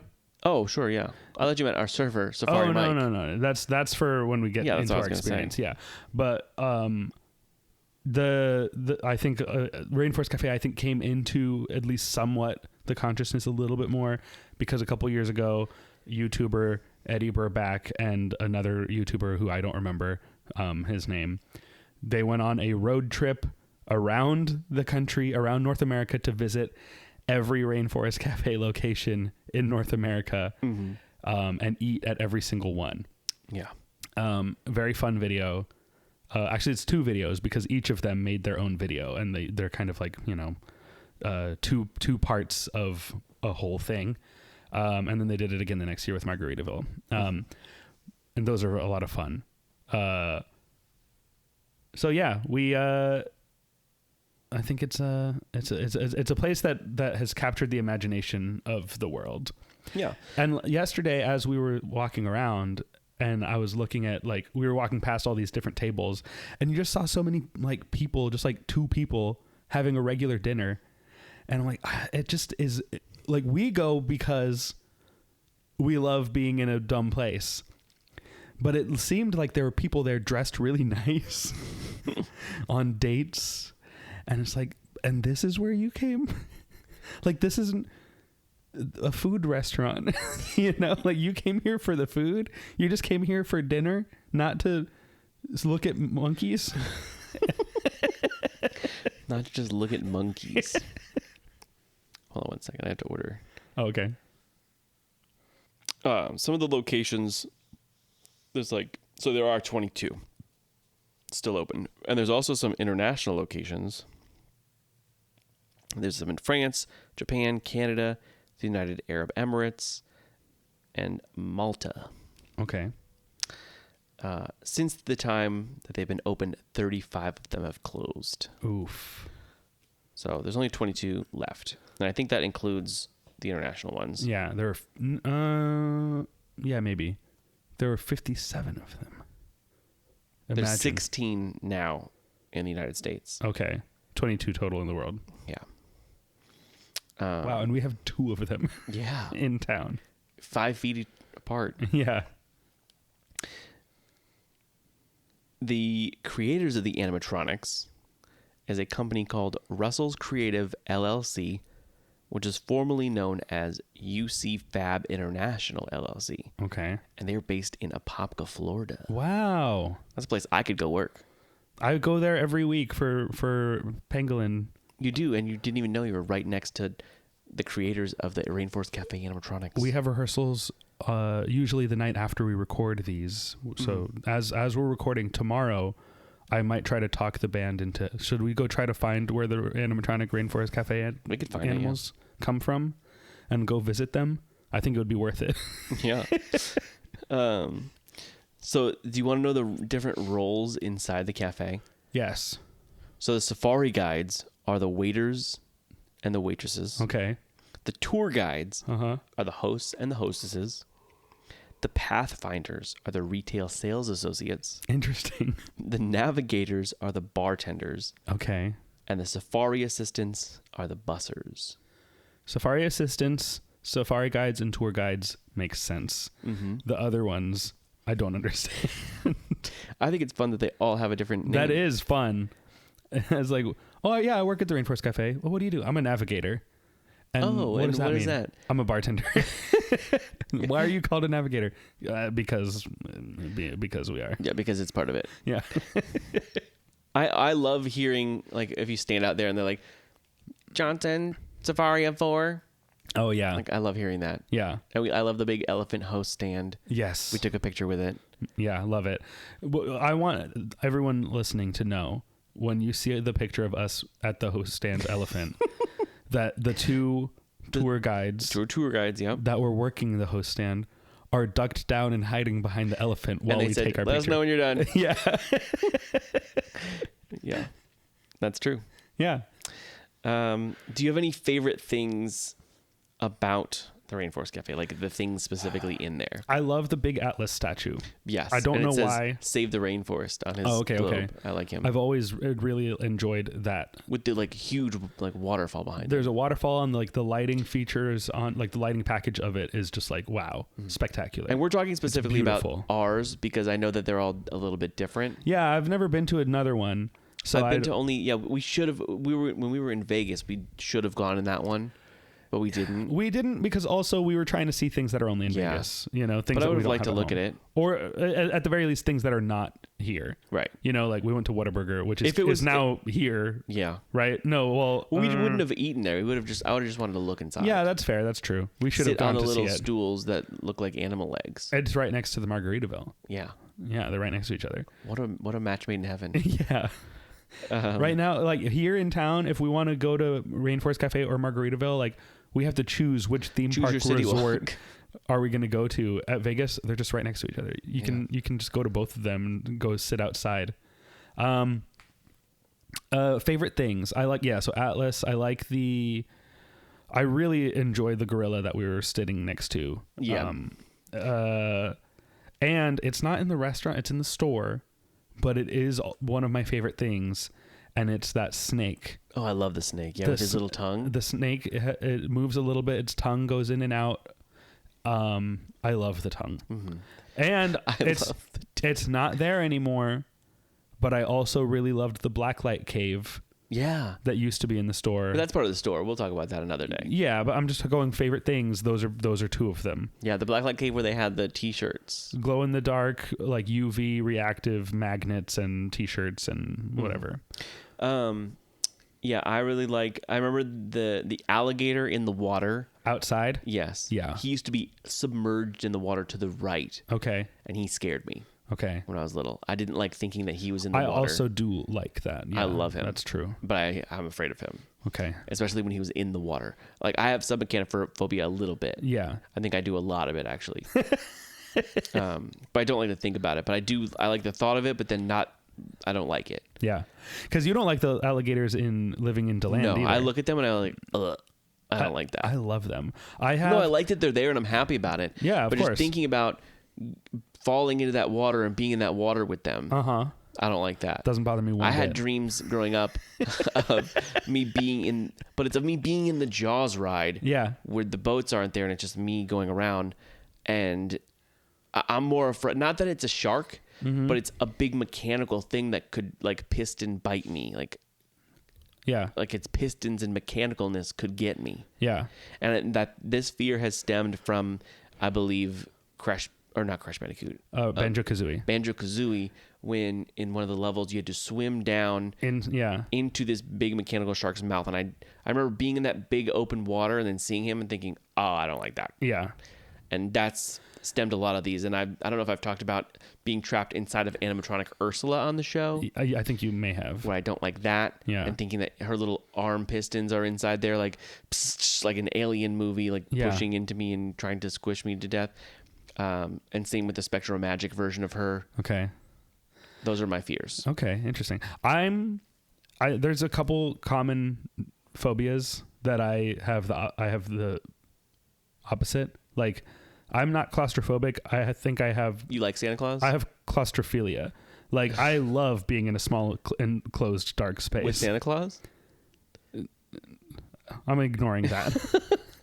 I love being in a small, dark, enclosed space. Okay. It's very cozy to me. And then, like, I don't know that I would say that I love the idea of being in water with animatronics, but I don't think it bothers me at all. Like I would be interested to see that stuff going on. I just wouldn't. The thought of not knowing what's in the water, like what if there's cables and stuff right next to me, and even when I've gone snorkeling and I've looked down and seen like a boat. Yeah. I'm like, oh, that big mechanical thing is underneath me. I don't like that. Okay. Okay. Yeah. Everyone's different. Mm-hmm. I think there's a lot of people that have the same thing. No, I agree. And there's agree. some mechanophobia videos I've watched, and I'm like, oh, I don't like that. Yeah. Like big giant things in the water. I don't like that. It's videos of things that would make you, like, that would trigger your submechanophobia. A little bit, yeah. I'm not like terrified. No, not yours specifically, but like that's what they're meant to be. Of like, hey, no, just like look at all these submechanophobia things. Right. Like there's a dragon or the dragon from Excalibur. No. Oh, he's a little bit, but the one from 20,000 Leagues Under the Sea when it was like the silly dragon. Okay. In Disneyland. I want to look these videos up and see how I feel about them. Yeah. I have a feeling. I think it'll be fine. Well, like, what about the Nemo ride in Disneyland? Yeah. The submarine voyage. The anglerfish. Don't like that. Okay. When you're sitting there looking in that dome, Yeah. and then they just light up, and sometimes they're right next to your face. Yeah. Don't like that. Caitlin didn't like that either. Okay. I liked it. Matter of fact, I loved it. I think it's great. I know. I didn't like it. I loved it. That's being Simon. Yeah, I Simon Cowled that anglerfish. I do also want to mention Paul Blart. Okay. Do you remember that movie? I've never seen it. Really? Yeah. Do you want to know this then? Sure, tell me. Paul Blart, the movie takes place in the Mall of America. Oh, okay, cool. And he's fighting people, and there's a scene where he sets up traps inside the Rainforest Cafe. Good. And there's a whole bunch of scenes that take place in the Rainforest Cafe. I love that. Yeah. If I knew that, I would have seen this movie a long time ago. It's a good movie. It is fun. It's a fun movie. I remember when it came out, it was like panned. It was treated like it was the worst movie ever made.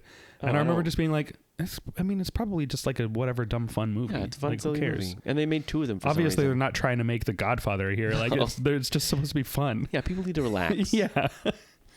And then I want to mention The Wild Bunch. Okay. Do you know who that is? Are those the characters? Yep. I just want to mention them. Yeah. They exist. I like them. They exist. I know one of their names. Yep. I know Cha-Cha. Cha-Cha the tree frog. We love them. Absolutely love Cha-Cha. Mm-hmm. One of the best corporate mascots I think that there is. I like that there's a lot of them. I maybe like Cha-Cha more than Ronald McDonald. Actually, I know I do. Really? Right now, I know that I like Cha-Cha more than I like Ronald McDonald. That's hard.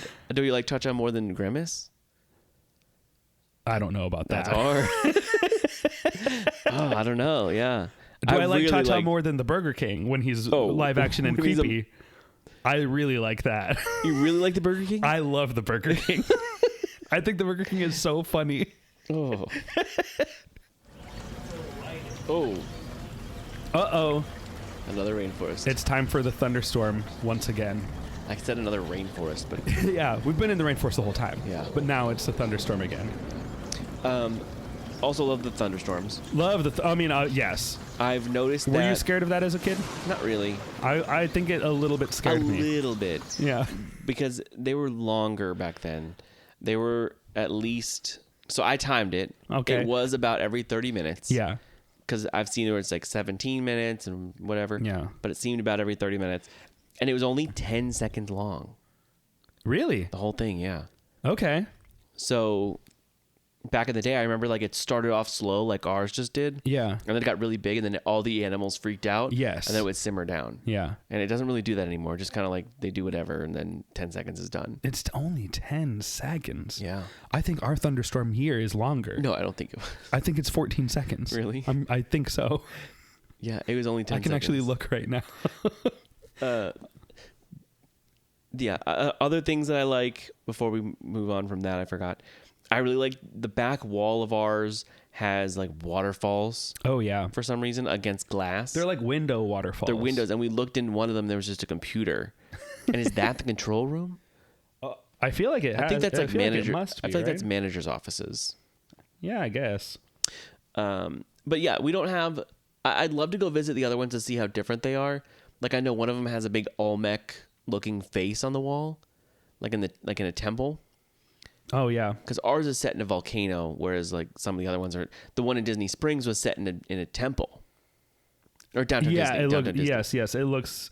And it still looks like that. They just covered it with Star Wars junk. Yeah. They put satellites and netting and also the one in Disney, downtown Disney. They don't really. The rest of the restaurant isn't used. It's mostly just. It's just the store. The store part is the store. Yeah. For Star They could Wars. open a Star Wars restaurant in there if they wanted to. But then they'd have to like have a whole reservation for a hotel to have the Star Wars restaurant, and then it'd be a 2-night experience. They could just make it take place on like Endor or something. It's like just keep the trees, get rid of the animals, or replace them with Wookiees or Ewoks. Yeah. Easy. Yep. It would be so easy. I just don't think they care. Of course they don't. I don't know. At Disneyland they care a little bit more. A little bit more. You're right. I like the big giant.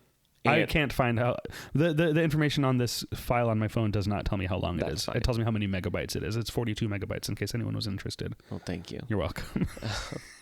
That was at your control center. Yes. I like the big fiberglass parrots that hang from the roof. Yeah, they're good. They're huge, and I like the big butterflies. big flipping their wings. dragonflies. I like big dragonflies, and the big butterflies. Yeah, that flap their wings every now and then. Really like that. I'm sorry, 4.2 megabytes. Okay. Not 42. All right, very pivotal. Yes. Very important. I like back in the day I thought like, oh, each of these were sections, like, oh, there's the elephant section. Yeah, there are sections. And they kind of are, yeah. Yeah.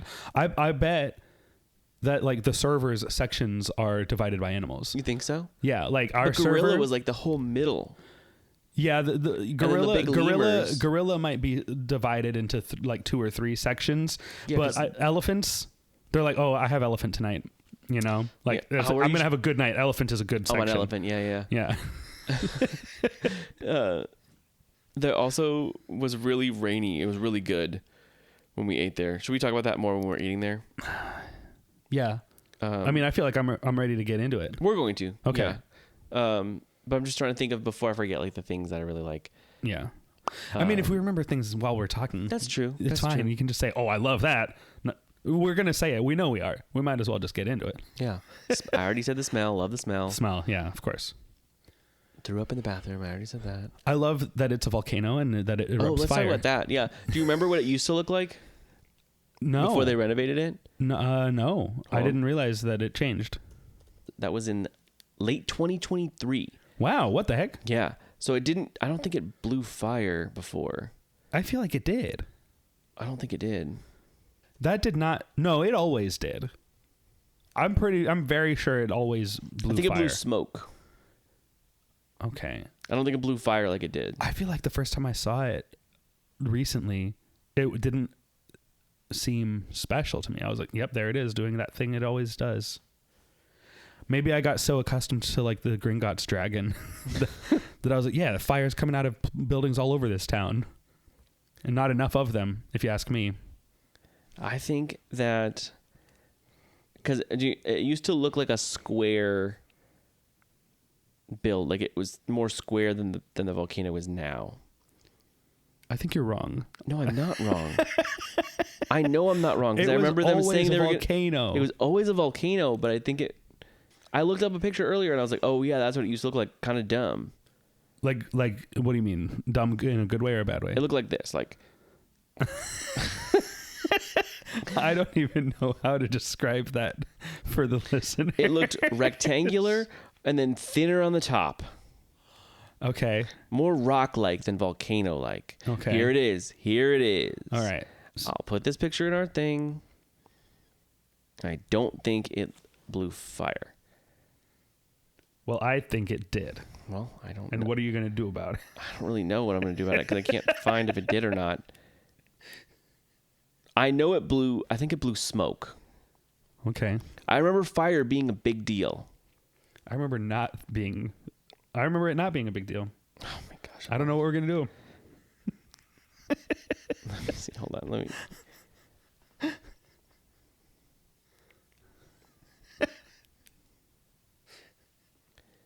Here's an article from 2023. Their refurbishment is almost complete. Because I know it, like, the way that it leads up, the fire, like, leads up to the top. Uh-huh. All that is new. Okay. Where those little shoot-offs are new. If what you're saying is true and they've made this restaurant big dumber, then I think we're in good hands. I think this is a good thing. Yeah. Because do you remember in the back left, there used to be like a bat cave. Yeah, I think so. That's gone, and that's now the lava lounge. Okay, wait, no, I don't remember that then. So the lava lounge was not there before. Interesting. And that was like another little room inside the restaurant. Okay. And you'd go in there and it was UV with like little bats from the roof that would, like Big Thunder, where they're just kind of ugly and flat and would flap around. And maybe I do remember this. But now they gutted that, they walled it off, and it's the lava lounge outside. Yeah. And the lava lounge was because the lava's flowing down into that area. Yeah. From the top. It wasn't really a big volcano before.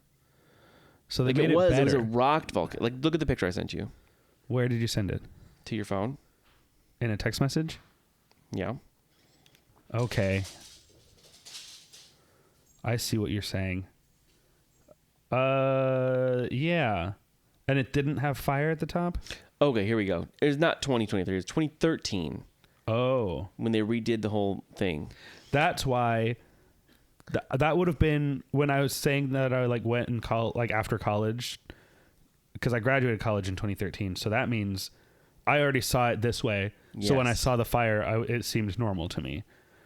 Yep. So in 2013, they completely rebuilt it to include elaborate fire, lighting, and audio effects as the volcano erupts. Okay. So that is a true fact. So they made it dumber in the best way. Yeah. Good.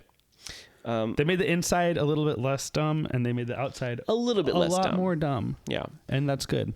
Yeah, they took the bats away, but we got a bar, I guess. Yeah, that's nice. I've never been in there. No, but we're not going to talk about that today. No, because we haven't been in there. No. So that is what we'll stop for now, and then we'll go on a break, and then come back, and we'll talk about our experience last night for our Big Dumb anniversary dinner. Yes, we'll be right back.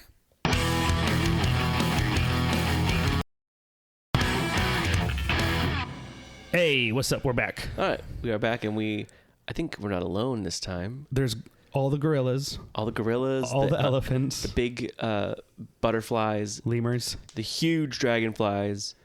And our other two that complete the classic quattro, a family episode after the break. We have Caitlin. Hello. And Alexa. What's up? And now we are a complete set. Yeah. Don't worry, Marty's here too. Yes. And Marty is also here. Caitlin, it takes, if you get $100 for every night at Freddy's, you'd be able to buy Big Freddy Fazbear at Spirit Halloween. Yeah. I like that. Yeah. I like that a lot. I wish he was like 2 nights worth. Yeah. Where did this come from for? Earlier, you weren't here. All right. Now let's talk. Why didn't you tell me that before the break? Because it's funnier that we're talking about it on the pod, because we talked about it like 5 times. If he said it before, then the listeners wouldn't have heard him say it. Right. Okay. Yeah. If we weren't recording, then they wouldn't have heard it. This and is for them, not for us. Can they hurry up and talk about their dinner so I can stop listening to this 5-hour podcast? Yeah. All right. No, it's not that long. Well, not yet. We're not done yet. Yeah, that's true. We're talking about Rainforest Cafe. It's going to be long. So, the day before today, we went. That was yesterday. Yeah. We went. I put that on a t-shirt. The day before today was yesterday. Did you talk about your other t-shirt? No, not yet. We haven't gotten to that. I didn't yet. say it. I didn't say it. Oh, we're already getting yelled at. You just yelled at her. Do you see how I'm never the one that yells? This is why I didn't want to be on this episode. All right, guys. So last night we went to Rainforest Cafe, Mm-hmm. the 4 of us, to celebrate this show's 1-year anniversary. And also Alexa got exciting news while we were on our way there. And so that also became a celebration of that. And we're going to talk about our experience there. Yeah. We had made a reservation the night before. Mm-hmm. So we had a reservation for 8:30 p.m. Mm-hmm. We showed up, I think, at 7:50 and checked in just to see if maybe we get to sit a little bit earlier. We said hello, Safari of 4. Yes. And they said, great, we'll check you in early. And then they texted us at exactly 8:30. They said, go shop. Yeah. Please. So we looked at the Christmas store. We looked at the pin store, the art store, all the usual spots, right? Mm-hmm. The ones that were closest. Yes. Bless you, Marty. He sneezed right on me. This real animatronic of Marty just sneezed. Yeah. I saw him winding up for it, and I was like, and here we go. Oh my god. That was a big one. Just like the gorilla. Yeah. The gorilla sneezed. No. They probably do sometimes. Probably, yeah. Real ones. Everyone has allergies. What do you think the control room of that looks like? Yeah, we thought about the control room. There has to be one. We heard about it. Like, how many banks of computers do you think It's are like a computer hacker room in there. hiding in the back of the and it's in the rainforest? 90s? Yeah. 90s technology? Do you think they updated that in the 2013 No, refurb? I don't. Yeah. Actually, looking at the machines, I know they didn't. Looking at the animals, Looking at the machines. those are still from 1997. They didn't do yeah, there was only exterior stuff they did. Was it 96? It opened? Yeah, 96. 96, yeah. Yeah. 2 Okay. years after the main first location. So we're walked through the restaurant, of course, to our table. And we're seated. We get our menus. We are served by the wonderful Safari Mike. Safari The one and Mike. only. The one and only. A real person, not an animatronic. He's a real man. And he was He our was server. my favorite part Yeah. of the entire. Kyle. Actually, yes. Well, the fact that right now Alexa said this, Safari Mike was her favorite part, raises to me what is for the two of you who are just joining now, What's up? Caitlin and Alexa, Hey. your personal history and experiences with the Rainforest Cafe. You can go first, Alexa. Mine's really short. I've been before, but kind of like what I was talking about last night. I have grown up going to Disney and everything, so it wasn't anything spectacular to me in the sense of like, wow, I get to go to the Rainforest Cafe. It was kind of just like, there are other restaurants to me that do more for me personally. So when I go there, it's not necessarily an exciting thing that I am looking forward to. Right. And like, I think I was mentioning something a little bit about it too, of like, in the context of Walt Disney World, this doesn't feel out of the ordinary. Yeah. And I understand, like you were saying, if this was someone in the middle of America and it was just in their mall, like this is big to them, which, yeah. Cause like I loved going to Chuck E. Cheese growing up. Right. But I can also acknowledge that that's not like state of the art entertainment. Don't worry, Chuck E. Cheese, still love you. Charles Entertainment Cheese. That's his name. Yep. It is. Yeah. It's just not my jam. But that's about it. Yeah. Therefore, the people are what make it magical, and that's what Safari Mike did. Yeah. Caitlin? I think I had one birthday there growing up, like for dinner. I think, honestly, that was my birthday where we did Club Libby Lou, which I also want to do an episode on that because that is a big dumb God. thing. Yeah, I don't know what that is. Oh. We'll get there on the episode. Wow.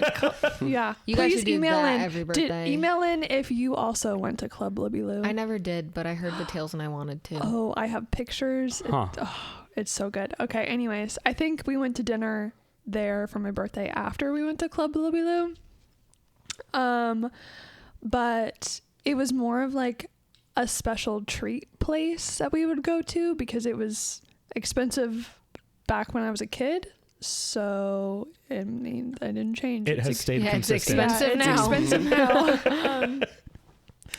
But yeah, it was a place that like I always wanted to go to because it was like a special treat place and I didn't go very often. But every time we were at Disney Springs when I was a kid, we would like walk through the gift shop.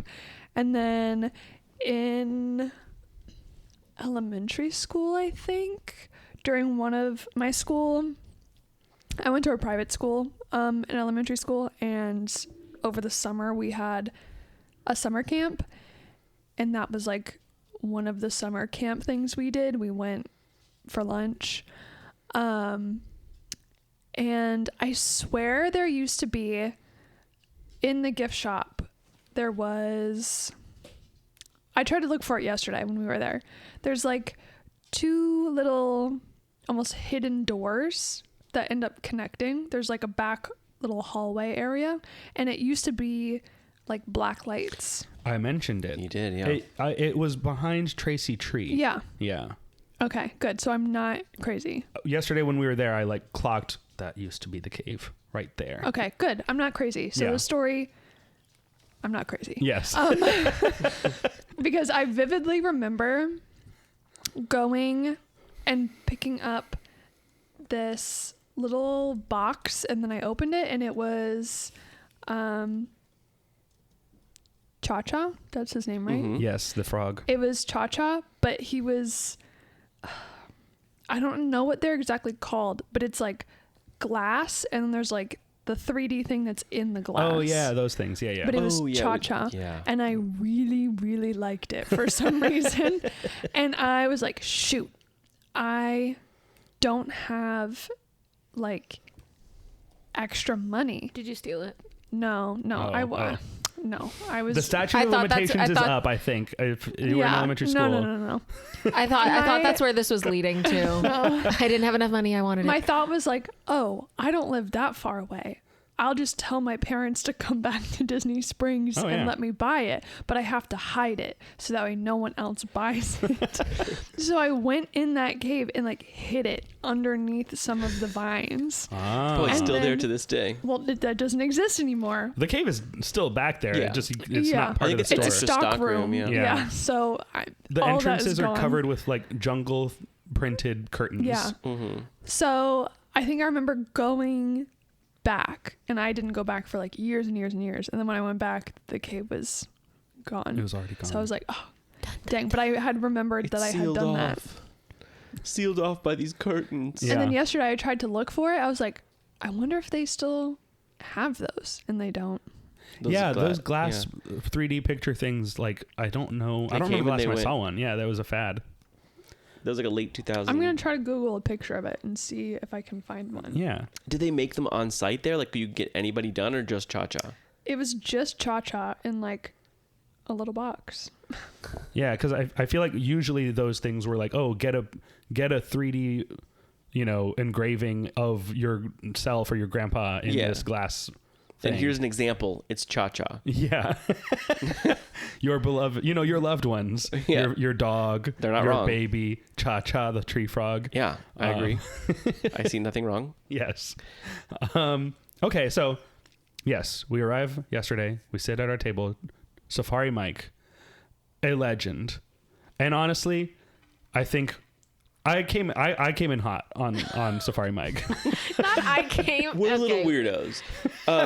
Yeah, if you guys haven't found out after these how many episodes that they're little weirdos. Yeah, after a We're year. He was Surprise, they definitely are. like thrown off, and I don't think he liked it at first. He And wasn't ready for He grew yes. a little bit. He started to like it more as the night went on. Also, Caitlin jumped You guys into make the this sound booth. so weird. He liked it as it went on. What? No, he knew we were Yeah, joking.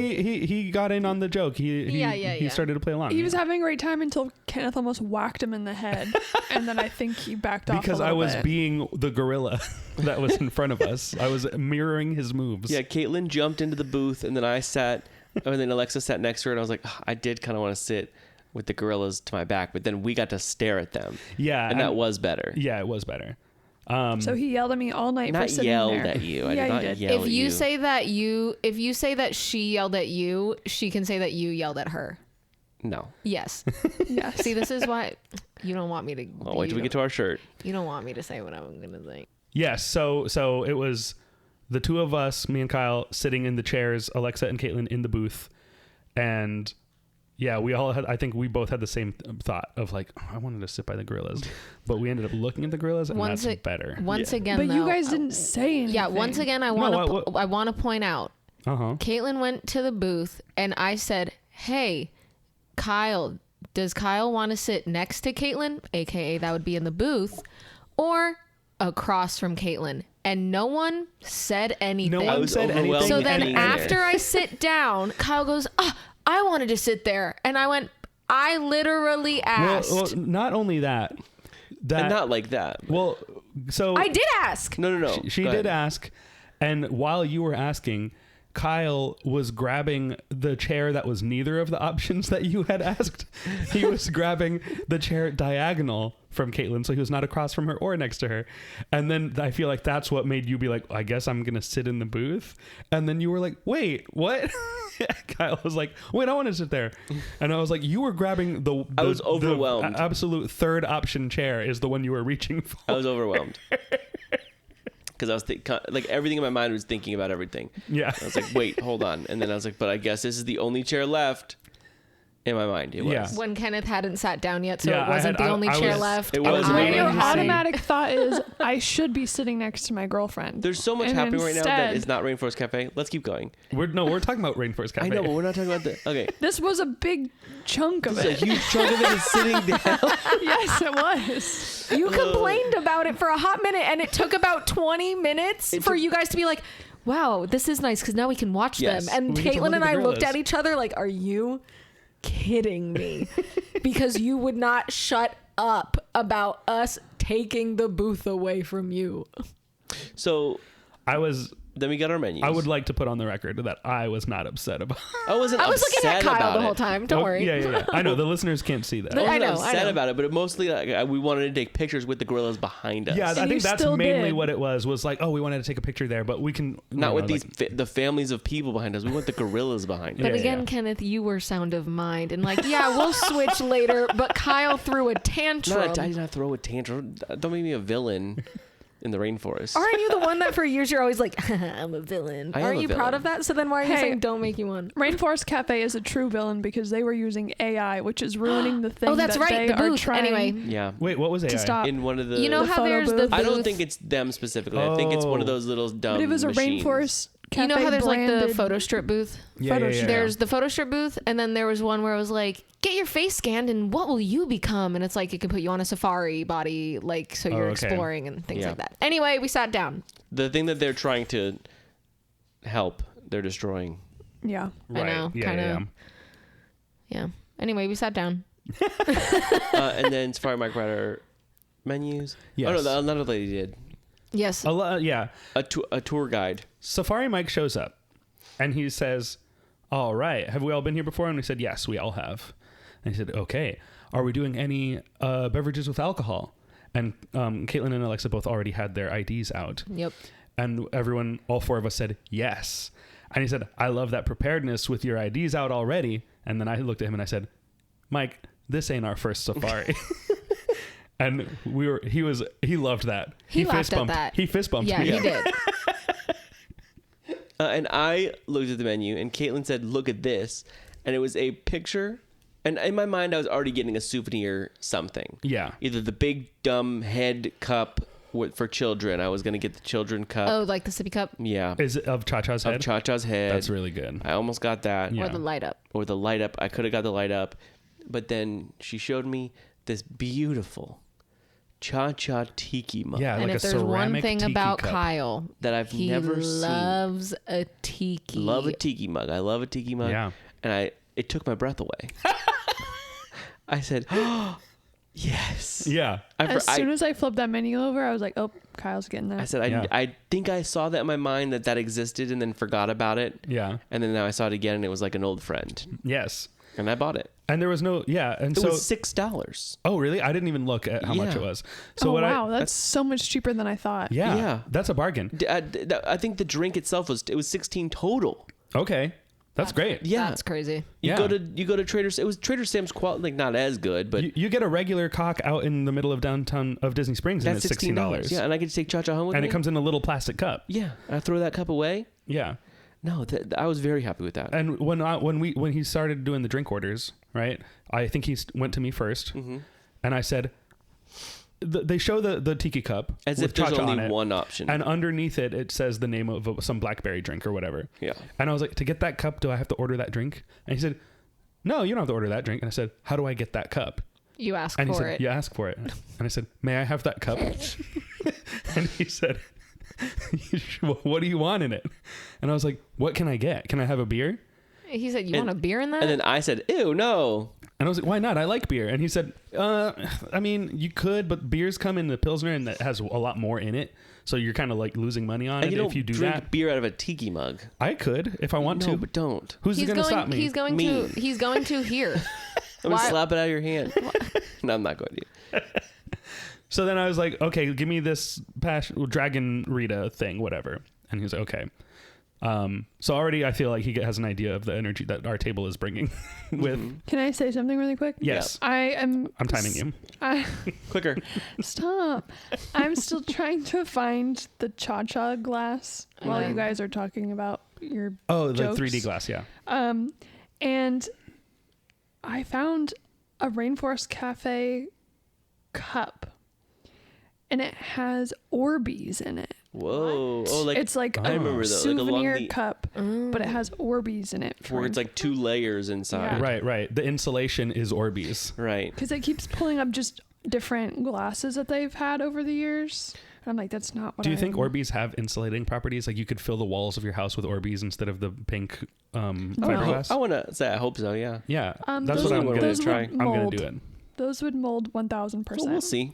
They also have a Christmas version of their sparkler cake. Well, what does it Oh. look like? Of the volcano cake? Yep. A Christmas version. Oh, wow. It's festive. It remains to be known cute. whether we had the volcano last Yeah, night. we don't know. I don't know yet. Mm-mm. Okay. What did everyone order for food? There was a lot of... Everyone knew what they were going to order, and Kyle was having a panic attack. Well, because there was so much on the menu. For like, this truly is an exaggeration. It's probably an underestimation, honestly. For about 10 minutes, Kyle was like, "Can we stop talking and figure out what we want to get?" And meanwhile, the three of us know what we want. Yeah, we're all like, we know. Like, we're talking, we know what we're getting. And then all around me is... And then all of a sudden, as you were saying that, then you would sidetrack yourself. And then And he'd be get like, off "Guys, stop. topic. Let's figure out what And we're then I said, eating." We'd be like, I "We read know this- what we are eating." I've read this menu item 4 times and I can't comprehend it. Yeah. And this is also the point while we're looking at the menu and looking at all the different things and looking at the prices. And I don't remember who said, like, the food here isn't good. And all of probably us me. unanimously were like, well, yeah, it's not. I And that's when Alexa's like, why are we eating Okay, here? yeah. Fun fact about Alexa. I went to this because I wanted to celebrate my friends 1 year of doing this thing that they have been wanting to do for a while. Yeah. I ate before coming to the restaurant because I was like, I know it's going to be expensive. I ended up still spending like $50 something just because of everything. And I would have felt bad sitting down and not buying. Anyway, Safari Mike, this has nothing to do with you. I love you. Whoa, is it raining? It is, yes. Crazy. It's a thunderstorm. And yeah, Safari Mike, love you. But the food is not it. The food is not it. And I think, Yeah, I think he knows that. And he does know that because we talked about that. Because I did ask him, I said, what's your favorite menu item? And then he said something that I did propose to the group. I said, is Hey. anybody going to get the chicken? Yeah, let's see how gochujang?" you tell the story. I said, hello, everybody. I love we you have, all. we have to back up to what I want Is to any- then put in what you want. Huh? We have to say what I Oh, wanted. Caitlin also What- has been talking can I- about these. Go ahead, explain them. So the only thing I The normally year is get 1997. the year before I was born. No, stop. Go ahead. Oh, ow, my stomach hurts from laughing. Is that from last week's episode? Yeah. Yeah. Last week's episode made my stomach hurt really bad yesterday. Yeah. Same location. Yeah. And now every time I even laugh a little bit, my stomach hurts. You're in 99 levels of pain. Yeah. Stop. I'm trying to tell my story so I can finish it. Oh, it hurts so bad. Stop. Oh, Just no. say what they are. Can I just say what they are? Okay, I'm getting there. Oh my God. What is this? Hold on. Okay, so stop. This was a 20-minute thing we wanted to record. You So the wouldn't only do- thing that I would eat at Rainforest Cafe is the appetizer platter because I didn't like any of the other food there. I'm sorry, what's it called? The appetizer The platter? Awesome Appetizers. That's the official name I think, of hold the on, let me dish. look at the... It's something stupid like that. It is Anyways. that. Awesome appetizer. The Awesome Appetizer Adventure. Yes. But They just call it the awesome appetizer. I Yeah. really liked the little egg rolls on them. And so I would just get that as my meal. And they're little southwestern egg rolls, like Yeah. from Chili's used to have. Yeah. Or maybe they still do. And then I was like, okay, yeah. I didn't think it was on the menu, and then it ended up being on the menu. And then I was like, okay, yeah, I'm just going to get that. And then I looked at the price, and now it's $30. And I was like, I will just be getting And a that's the quesadilla. only way to get the egg Yeah. rolls. Yeah. They only exist in the Because awesome I would have appetizer. Unless you gotten that as asked just them. my meal. We should have asked but- them, can we order those as just a thing? And they We probably could have. would've- The table next to us did it. Did they really? Oh, dang. I would have ordered that as just my meal because my Dang. quesadilla was gross. Well, spoiler alert. Spoilers. We haven't gotten to what everyone ordered. So anyway, I said, is anybody going to get these things I've never heard of? Korean chicken lettuce wraps or whatever. This is a new thing I've never seen. Yeah. That is a new hip thing that I think they would have. Yeah. Inspired by the rainforests of Korea. And no one said much of anything. You asked, is anyone getting this? And we all said no. Yeah. And in my mind, I was plugging it like, oh, someone. I also didn't want to get a lettuce parasite. I did. I wanted to risk it. I would be willing to risk it. I don't think I'd know if I got it. What you asked is anyone getting it? Not does that sound Right. good? Does anyone want Right. that? That's a different question. Yeah. He also I didn't would- say, "Does anyone want to split this with Again, me?" still overwhelmed. And I didn't know what to because get. if the question was, "Hey, does this sound good? Should we get this?" I would have been like, "Ooh, I do want to try that." But what you asked was, "Is anyone getting this?" And I did not. But I plan. already knew in my mind I was getting the $30 appetizer. Okay, I mean, yeah, that's true. So, which was good. It was good. Yeah. It was fine. I mean, I don't know. Good is strong. It was fine. So we ordered that, and that includes the chimichachas, which is the little egg rolls, Okay, I like that. spinach and artichoke dip, cheese sticks, Yeah, mozzarella sticks. and chicken strips. Yeah. And back in the, I've seen videos, and some of them used to have cheese Quesadillas. curds with it. Cheese curds. Yeah. And quesadillas. Or and quesadillas. So it just changes, I guess. Yeah. Well, that's what's awesome about it. That is awesome. For $27.79. Not well. Is it? Were you rounding up to say 30? Yeah. Okay. Yeah. Okay. Because after tax, that's $30. Sure. And the Korean fried lettuce wraps were $20 on their own. See that? I think next time. We're gonna get them. I know I will go there again in my life. We will. It'll be some time probably, but now I do want to get those. Yeah, maybe like another like a year. It sounds nice. Yeah. But then I ordered. I didn't even take a picture of that. You got the Taste of the Islands. the taste of the island. That's right. Which was Caribbean coconut shrimp, mango habanero glazed shrimp, jerk seasoned tilapia topped with pineapple salsa, island rice, and seasoned vegetables. It's not all topped with that. It's topped with just the pineapple salsa with a side of the rice and the vegetables. And then, Alexa, what did you get? I got the quesadillas with a side of fries. No pico, thank you. Mm-hmm. And then, Kenneth? You said pico on the side. pico on the side, yeah. But it came on the side naturally, but also was in the quesadilla, and I said no in the quesadilla. Okay. And then I got the blackened fish tacos, no beans, and I got the slaw instead of the beans. Came with rice as well. That rice was pretty good. Yeah. Yeah. And I would say the appetizer was a classic appetizer. Yeah. Nothing wrong with it. Nothing wrong with it. I think any of those appetizers you really can't go wrong. It's like Yeah. TGI Fridays where the appetizers are good and the main entrees are not. I would be really curious to Yeah. go to Rainforest Cafe and go all out on food. But it would cost $150 per person to do that. You know, like I mean, how is that not all out on food? Because we ordered an appetizer, an entree, and a dessert. I mean, going entrees like getting a steak or getting like something, Yeah. something where I'd you're love not. to get a steak at the Rainforest Cafe. I do. I would. that would be disgusting. I think it I don't wouldn't think be. it'll be that. I think it wouldn't be good, but I do want to. Because when you look at the prices, you're like, well, what's on the lower end and still seems like I might like it. And that's where I landed on the fish tacos, because a lot of the things I was like, that looks good, but I don't want to spend $37 on an entree Yeah. at Rainforest Cafe. I don't think I want the treetop fillet that's an 8-ounce fillet for $51. Yeah. No, Here's thank the you. thing: you could either drop $200 at Rainforest Cafe on shitty food, Yeah. or you could drop $200 on Roca-Hula on the best food you've ever eaten. Yeah. Heyo. Yeah, we didn't do one of those things. Yeah. We didn't do either of those things. You're right. Can I say something that I know Kyle is going to have a heart attack about, and Kenneth, I think you'll be more sound about, but still say I'm wrong. Yes. I think Rokuhula is an elegant Rainforest Cafe.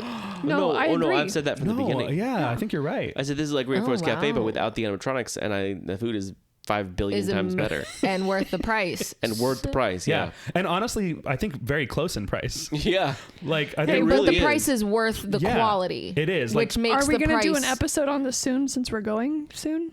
I mean, it's not on the schedule. I wish I was going. Rokuhula. So Rokuhula is a local It's our spot. speakeasy. It's our so spot. good. Yeah, It's so in a good. restaurant called Voodoo Bayou. If you're ever in the Orlando area, definitely check out both of them. Honestly, but Got it. Rokuhula specifically. Yeah, Rokuhula is my personal favorite out of Yeah. the two of them. If you like sushi, if you like Asian inspired food, check it out. I've Crispy never been to Voodoo tuna Bayou. rice. Crispy tuna rice. Yeah. Get that. You won't go wrong. I will say Voodoo Bayou has huge portions. Yeah, they do. That restaurant's good Oh too. my God. Yeah, and it's fun themed. We need will to- do an episode about both of them probably. Yeah, I've never been to the Voodoo Bayou, and I've only been to Roku They once. have a drink called the Saint Vicky Valentine And who's that? from the Water Boy. Oh, awesome. Yeah, Yes. and it comes in. I was like, I know that name. It How do I comes in know a that? prayer glass or a prayer candle thing, like Oh, wow. like a saint candle. Yeah. and it's her on the candle. That's awesome. That's just to give you an idea of how fun this restaurant is. Yeah. Anyway, But Rainforest Cafe. Rainforest Cafe. So we order our food. We're waiting, and I think at this point, I'm just enjoying looking at these gorillas, And smelling it and hearing their and looking up at the hole where Saturn is. yes, and these gorillas, the one that's closest to us is waving its arms all around, and the way he's like putting his arms up and bending his elbows, I was like, he looks like he's rapping or something, and I was like, I want to put. He looks like E.T. at the end of the ride. Yeah, like, he does. He about looks to like bust a rap. he's thanking us by name. And then the other one next to him was a little baby. Yes. And the one all the way to the right of him looked like he wanted to die. The one close to us looked like he wanted to die too. They all did, yeah. But And how jerky and move, like they look so good when they're so jerky and evil looking. yeah, And at one point I watched him barely lift both of his arms and then drop them both at the same time, and it just looked like he was like. Ugh, like he gave up on life. Like he was depressed. He's like, I don't know how my life has come to this.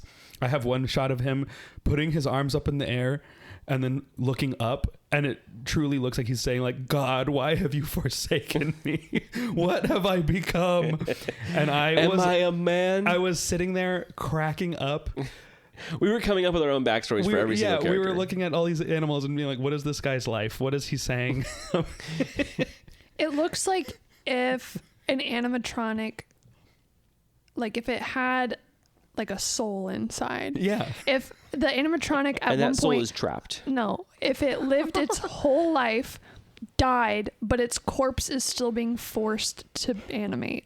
That's Yeah. what it looks like. It kind of right now I realized, I think if the soul of the animatronic is in there, I think it's experiencing like in Obsession when you hear Nikki's spirit over the phone and she's screaming. I think it's dead. That's what these animals are doing. No, that's These animals have been one wished willowed Yeah. oh my God. by us.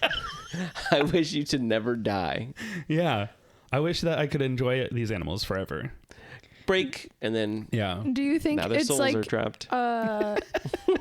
Disney when they just don't turn their animatronics off and they run 24/7? I don't know. Yeah, I was thinking about that. Wait, what was the beginning of that? I said, do you think it's like Disney where they don't turn the Oh, they never turn animatronics them off? off and they run 24/7? And when you say Disney, you mean every single thing in the park doesn't turn off?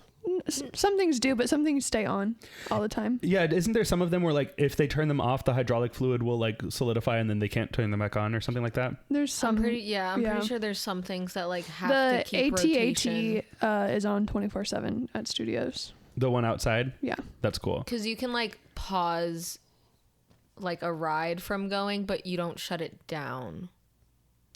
What do you mean? So obviously there's no animatronics in the Tower of Terror, but usually like it's not like it's shut off for the sake of, oh, it's nighttime, time to shut it off. It's turned off so that once maintenance comes in, it Yeah. being off is the signal of, okay, daily operations has now given us control of the building. So it's now time for us to turn it on and run tests on it and go through it and keep cycling. And then if there's something wrong, then they'll shut it off to work on that problem. But it's not shut off for the sake of shutting it off because no one's riding it. It's Gotcha. never like, I can speak on also behalf of Rock and Roller Coaster. It's never turned completely off. Okay. More of like an idle stop. Sure. Okay. Yeah, it's like video game consoles usually don't fall asleep. They go into sleep mode, right? The ride goes into sleep mode, kind of. Or not even that. It's like It's more, more on of than an that. off than that. Do you think the same thing goes for Universal? Yeah, I think so. One time, my friend Tanner and I went to Universal in the morning, and the Mummy, we rode that first, and it was delayed opening. And I was like, I wonder what's wrong. You think they forgot to plug it back in? And we just laughed so hard at the idea of like, we can't figure out how to get the ride back on. And like, there's just a plug that they're like, oh, oops. The ride came unplugged. I mean, it truly plug it is just a little key and a switch. Yeah. That's all it is. And these animals are probably the same. I feel like they are on all the time because I think that if you turned them off, they wouldn't come back on. Yeah. Yeah. I think they're holding on for dear life. So our food came. It was fine. Yeah. I liked. Mine was just like coconut shrimp was good, and the spicy mango habanero shrimp were fine. My tacos were edible. They were probably the worst fish tacos I've ever had. That's good. Yeah. But the gorilla. But I was looking at a gorilla while I ate them, and that made me happy. Yeah. I wish the monkeys across from me and Alexa moved more. The yeah, only the time lemurs, they the moved, big lemurs. the big Zaboomafus. Yeah. The only time they really moved was when the storm was happening, and then at one point they continued to move after that, and I was like, it fixed itself. Like they're still moving. That's crazy. And They then forget. as Wait, soon as I hold said on, that, hold they on. died again. Oh, What was? big boom. But yeah. You said, Alexa, your quesadilla was bad? It was there. I said Taco Bell makes a There better was no, quesadilla. Oh, like, that's true. And I said if there was truly- animatronics in Taco Bell, We would never come to Because Rainforest Cafe what again. was it? It was supposed to be. What was the kind of chicken it was? like blackened chicken. No, it was even though it kind of looked like oh my god, what Cajun? was this? Yes, Yeah, yes. Cajun. Oh, my favorite island. Because like I know when you cook favorite chicken, rainforest. there's sometimes like blackened parts of it from the grill, which I enjoy that. Yeah. But the whole quesadilla just tasted like those bits. Oh, okay. It does Like, say I- Cajun chicken. Yeah. Yeah, I barely tasted any cheese. It was kind of just there. and they forgot my really. avocado. Yeah. Oh, yeah. But that's okay. And Safari Mike did Safari Mark- apologize for that. It was not Yeah, he Safari did. Gonna Mike's put that fault. up. I'm gonna No. put that up there. He Yeah. actually is the one who remembered. He's Yes. like, wait, Yeah. where's your avocado? But yeah, it was I just hate that I spent so much money. Yeah.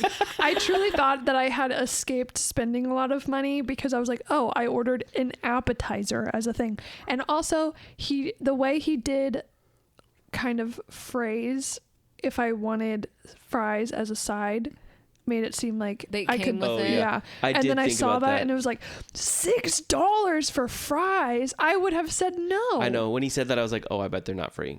Yeah. Yeah, so that sucked. I would have said no because I didn't eat any of the fries. But that's not his fault. A little bit. That I is knew, his fault. if I knew that the appetizer that you got was gonna be like split between all of us, honestly, I would have just done that. Yeah. And then the lava cake. Yeah. Oh wait. Oh, and then we got the lava cake. Sorry, you can cut that out. No, it's fine. No, we did. And they're little cut, like, everyone's in bitches for getting rid suspense, of the sparklers. I wonder if they got the lava cake. got this big stupid lava cake. I can't We wait to find did. out at the end if It they wasn't got it. even a lava cake. It's just not. It's good. I loved it. I don't even. What's the name of it? Isn't it the I thought it's the volcano.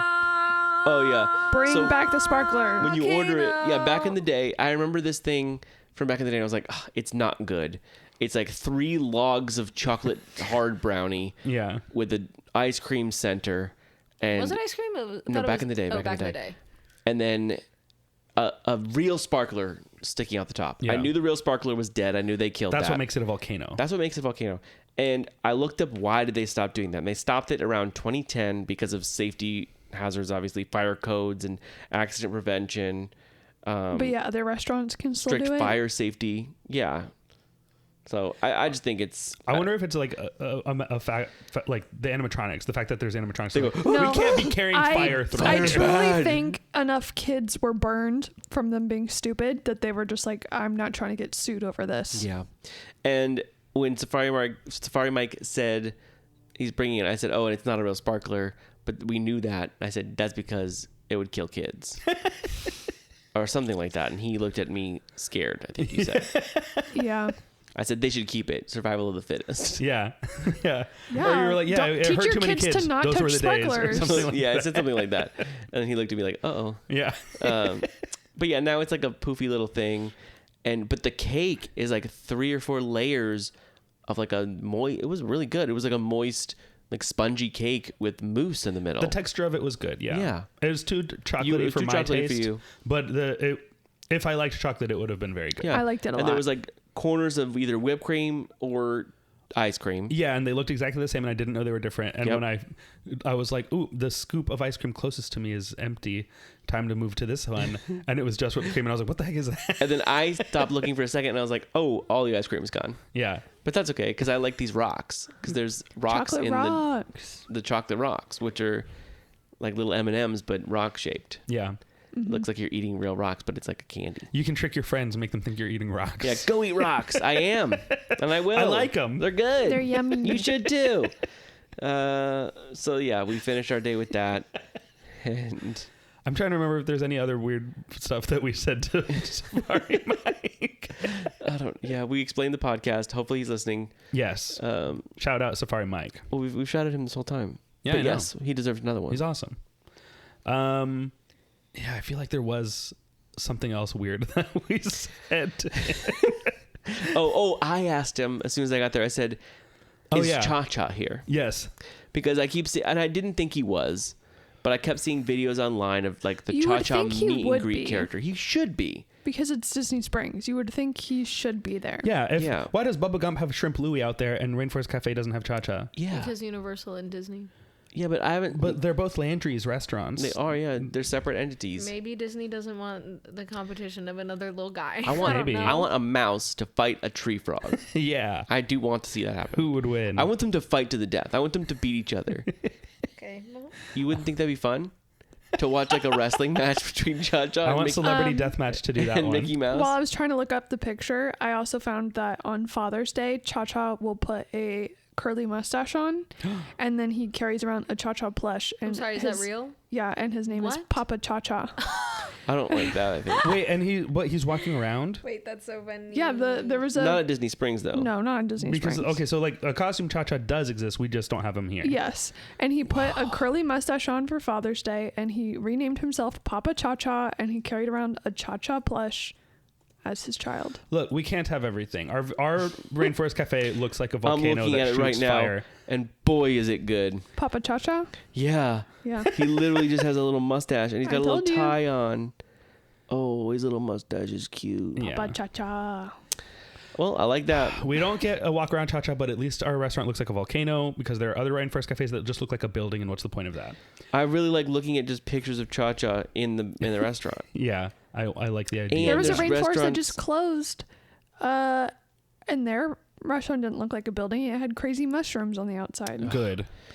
And it Here's Cha-Cha with closed. a Santa hat on. I know that they do a Christmas thing. Yeah, there were plushes of Cha-Cha with a Santa hat yesterday. Yeah. When we were leaving the gift shop, I saw someone viciously taking Cha-Chas out of the big basket of plush and throwing him on the ground. And I was like, what is this teenager doing? Don't disrespect Cha-Cha like that. Uh-huh. I looked up and he was a worker. Oh, I was like, They oh, had okay. some- Sorry. He was a Pathfinder. a Pathfinder, yeah. They have some crazy good 90s looking t-shirts. They do. And if they weren't $50, I were would have bought 28 one. They were like $28. The one that I showed you was like 50. Oh. Really? Yeah. There's a lot of colors in that print. Yeah.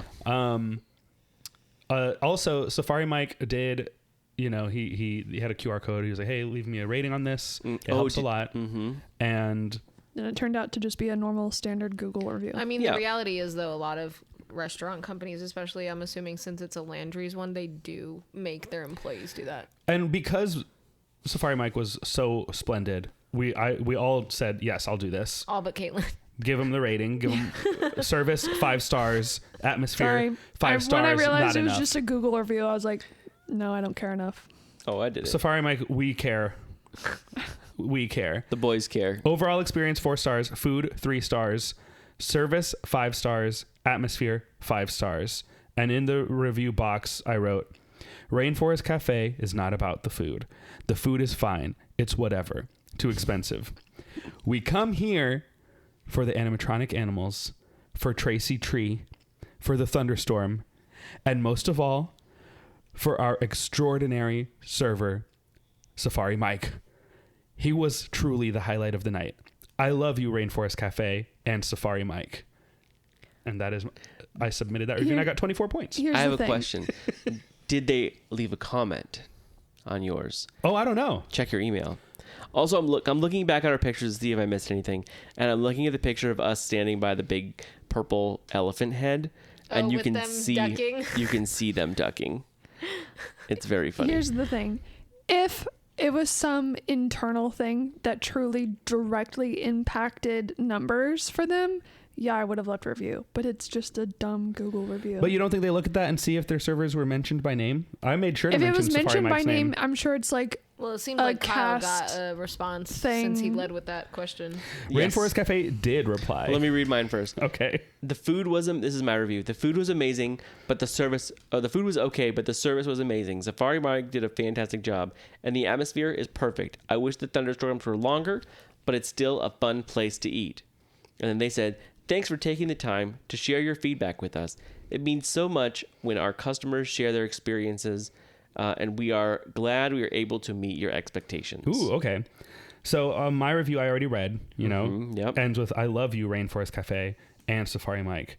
And then I got a response from Rainforest Cafe today, which says, "Thanks for taking the time to share your feedback with us. It means so much when our customers share their experience, and we are glad we were able to meet your expectations!" Exclamation point. Oh, wow. Very personalized. what Fair. a copy and paste. Very personalized. Cool. I felt really special when it said Rainforest Cafe left a comment. Replied to your review. Yeah. Yeah. That is nice. Yep. That's good. Is there anything else that we have to say about dinner? No. I think we I did feel it. I feel like there was one more thing I said that Safari Mike liked, and I don't remember what it was. That's okay. What it was about. I want to read on the back of their menu. It says "Our Story." Oh, yes. It's a little bit long, Yeah. but I think it's worth the read. And this is a good way to end it. Yes. Before I do, Caitlin, do you have any thoughts on Stephen King? That's such a broad Quickly, hurry up. question. What do you mean? We're running out of time. I Are love you him. a I love fan? the old man. Yeah. Good. Next. Do you think that the Towering Inferno, is that what it's called? The Tower. No. Tower. That Dark have Tower. The Dark Tower. this Have you read those? restaurant? Do you know that? Yeah, I know Dark Tower. Do you think it's the biggest, dumbest multiverse that exists? It is the biggest multiverse. But is Dumbest? it the dumbest? More Yeah, in dumb theory, than the you Jimmy have- Timmy Power Hour. Yeah. Really? Why? Because we're just asking. Yeah. Was 'cause- it an email? Yeah. Why? Friend Tell of me. the show, Frank. He emailed just us. asked us those questions. Oh yeah. And we don't know enough about Stephen King. Oh and yeah. You do. That thing. That universe connects like every universe ever. It connects Ghostbusters, Back to the Future. I'm sure. Hold on. I'm sure it does. The Universal Monsters, and Cinderella. no Jurassic Park. and Jurassic Park, I'm sure it could. because Optimus Prime does to all 4 of those. Yes. Oh my gosh. All right. Our story. That was Step- good. Jinx. You owe me a giant lava your mom drink. should have a little bit because she read Dark Tower. Who? My mom should have a little bit. Yeah, and talk about that because she. We should likes record Stephen her King. talking about Yeah. Stephen King. Maybe at some point we'll have a message Pam from episode. Pam talking about Stephen King. Yeah. All right. Step into our world and let the untamed wonder of the rainforest captivate you. It all began 30 years ago with our very first location, nestled in the iconic Mall of America. It's time to celebrate the magical journey that started it all. From the moment you enter our restaurant, the air comes alive with a symphony of chirping birds, trickling waterfalls, and distant thunderstorm, transporting you to a world untouched by time. But Rainforest Cafe offers more than mesmerizing surroundings. Lifelike animatronics breathe life into the mystical realm. Towering trees become the stage for gigantic gorillas. Playful monkeys leap from branch to branch, filling the air with echoes of laughter. Our menu draws inspiration from the diverse flavors of the rainforest, meticulously crafting fusion dishes that captivate the essence of cuisine from far-flung corners of the vibrant ecosystem. By igniting awe and wonder, we aim to awaken a passion within each guest to protect these precious environments for generations to come. With every bite, you embark on a culinary exploration through uncharted territories, savoring the taste of adventure. At Rainforest Cafe, we stand as a sanctuary of conservation, going beyond being just a place to dine. Through dedicated efforts and partnerships with organizations, we passionately champion the preservation of delicate ecosystems and the remarkable creatures that call them home. We understand that by inspiring awe and wonder, we can ignite a fire within each guest, fostering a commitment to protect these precious environments for generations to come. All Wishing Pond proceeds are donated to organizations supporting rainforest and wildlife causes. Allow the magic of the wild to ignite your imagination as you celebrate 3 decades of adventure, conservation, and culinary delights at Rainforest Cafe. Each moment invites you to share in a story waiting to be told.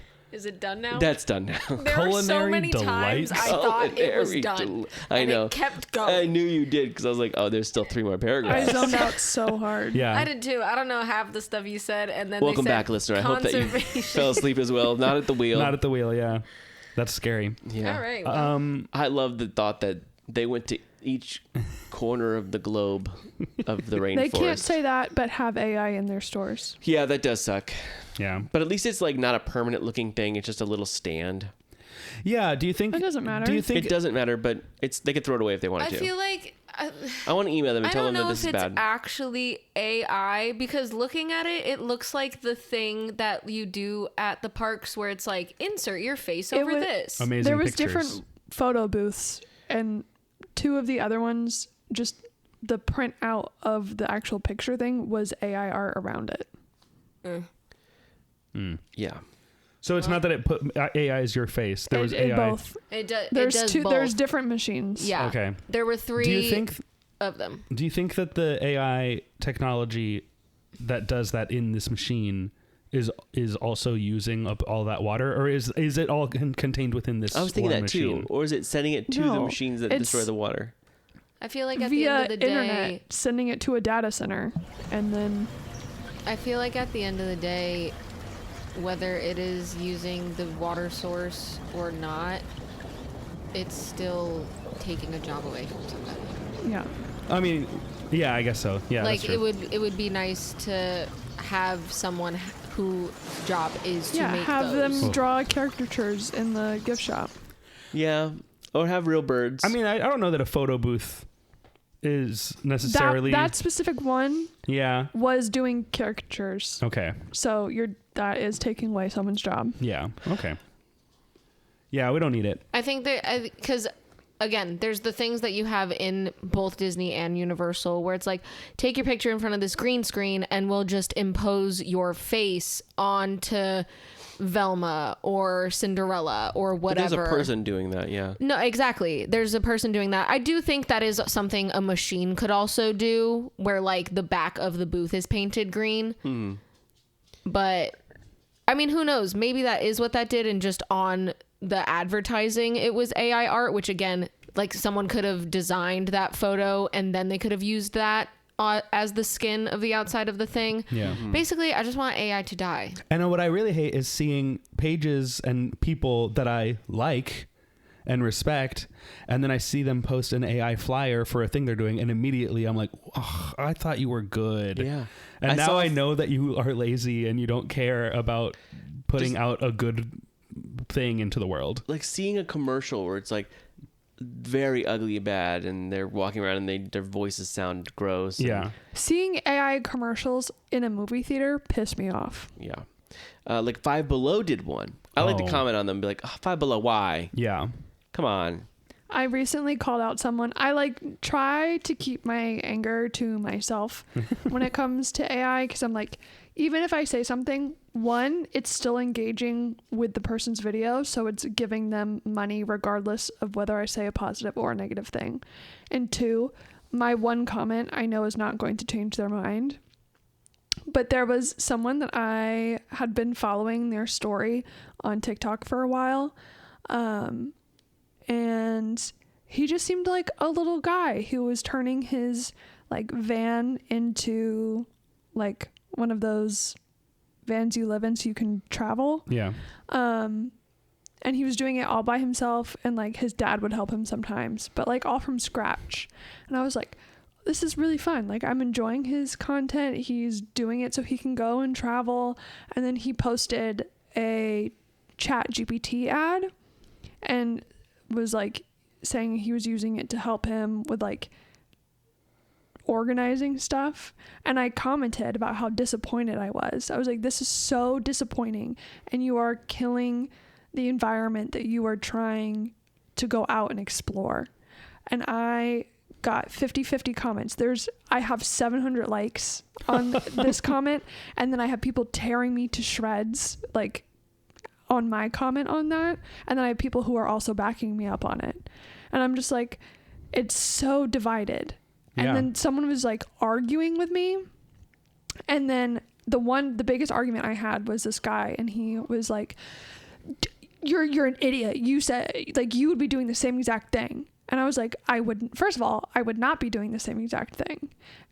And I used it as like, I wouldn't use it because I don't like it. And then he said something to that. And then he was like, oh, I said, I don't like onions, so I don't eat onions because I don't like onions. I don't like ChatGPT, so I don't use ChatGPT.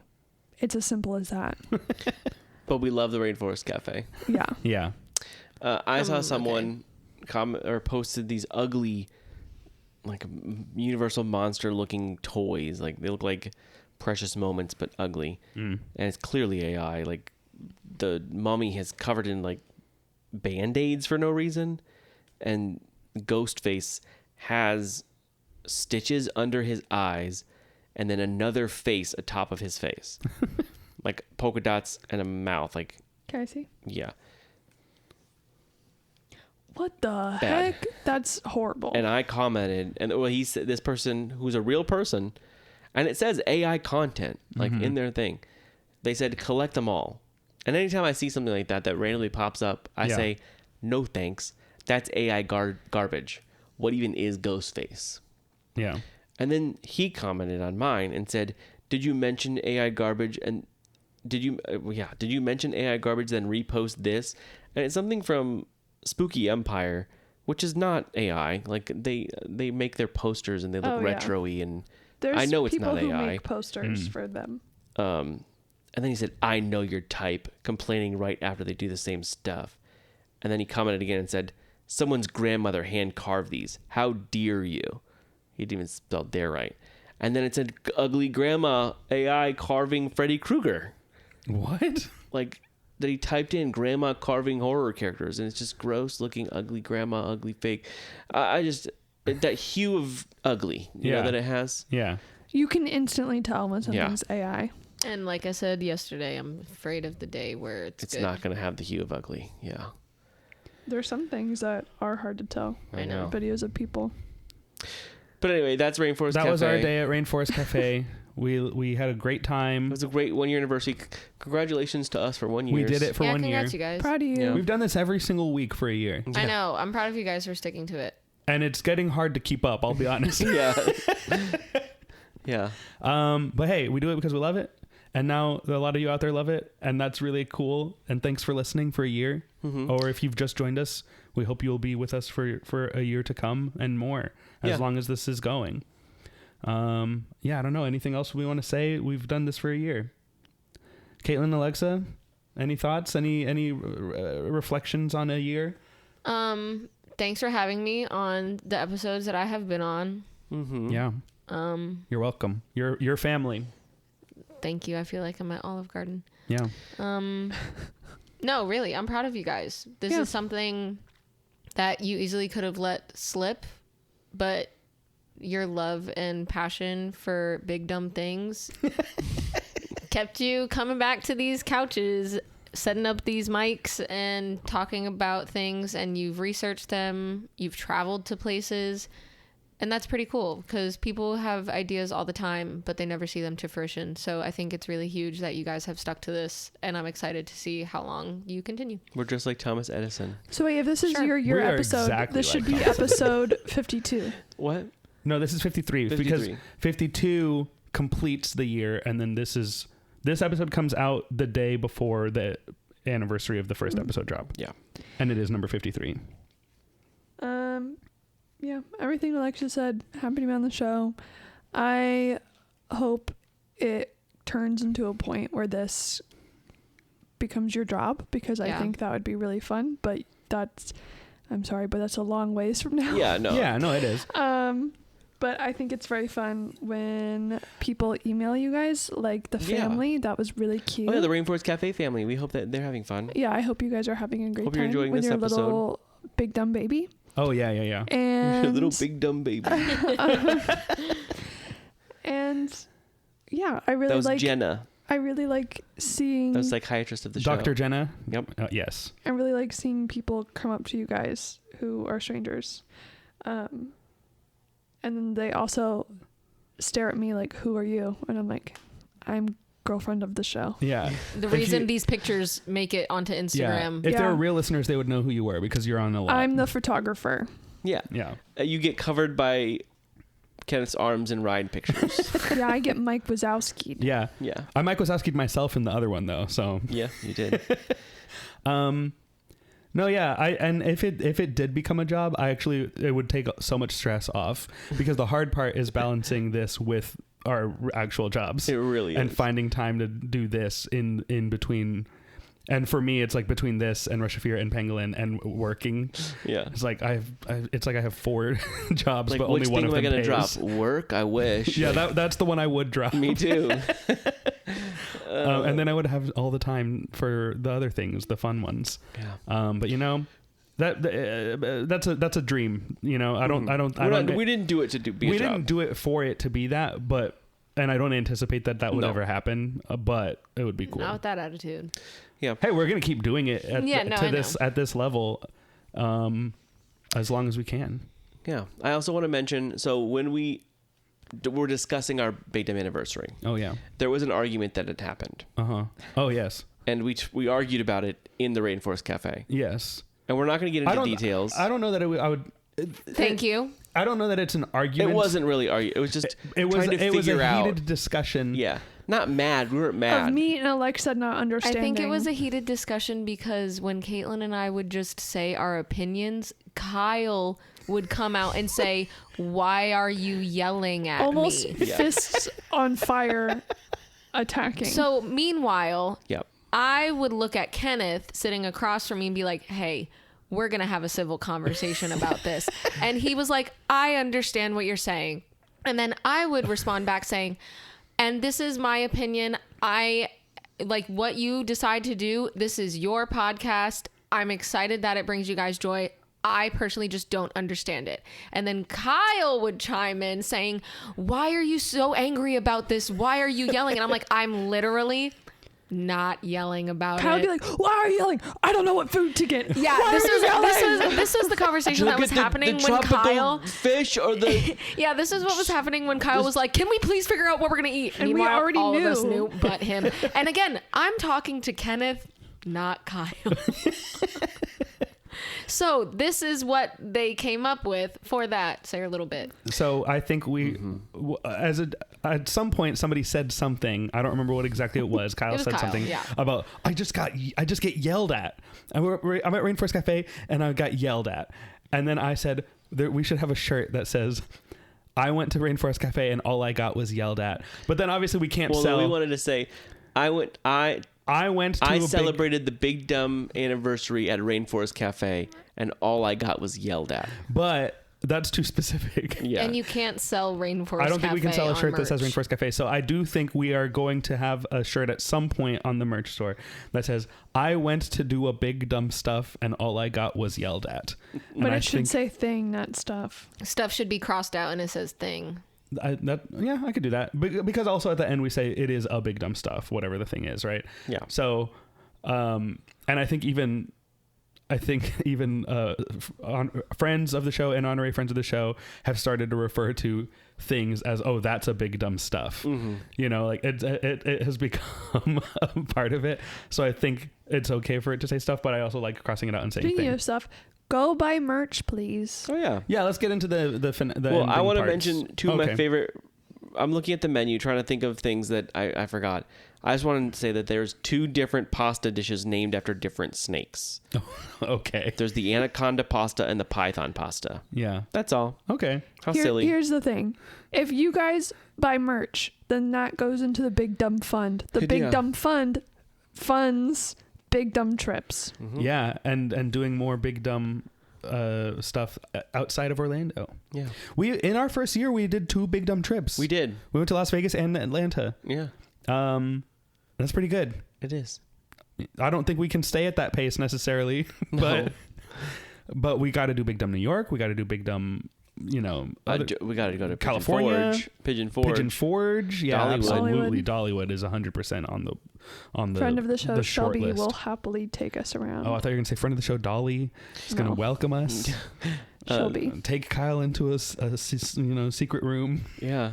Whoa, she better not. No, She's the hall pass. She's my hall pass. Assigned by said you. so. You doesn't made matter. her my hall pass. It doesn't matter. Hall pass of the show. I know Dolly Parton. Dolly. I know Dolly deep down would never, so it's fine. Dolly Parton. Yeah. Yes. She's Kyle's hall pass. Guys, Because Caitlin can made we, it that end, way. can we Caitlin. end this episode? Yes, we're done. Yes. We still All have right. a whole nother I one to do. know. Listen, Hey, no, that was last week. Spoiler alert. That was last last week. week. Stop. Listen. Follow us on Facebook, Twitter, and YouTube, and TikTok at Big Dumb Stuff, and on Instagram, Big Dumb Stuff Pod. Yes. And then please send us an email if you're happy that we've been doing this for a year and you want to say something. Send that to bigdumbstuffpodcast@gmail.com and leave us a review. We love a little 1 year anniversary treat of a nice 5-star review. Get your 5 stars right there. And words with it would be fun. Yeah. But Especially if it's less than 5. Tell us why. Yeah, but yeah, just let us know. But don't leave us less than 5. Why would you do that? Please Take don't. those stars are for you. Get your own 5 stars. Yeah. So okay, I think because of the volcano. Because it's a volcano. And again, right now we're talking specifically about our location at Disney Springs. Yes. But there are a lot of things that are across the board at every Rainforest Cafe. Animatronics. Because there's animatronics. Because the smell. Because Cha-Cha the Frog. Because Cha-Cha the Frog. Because of the Wild Bunch. Because Tracy Tree. Because Tracy Tree. Because it's near and dear to all of our hearts. Because food that's too expensive and not that good. But it's a culinary adventure. A culinary delight. A delight. And it said something 5 times in that beautiful message. Because it just makes you feel like a kid again there. Yeah. That's what we started this podcast.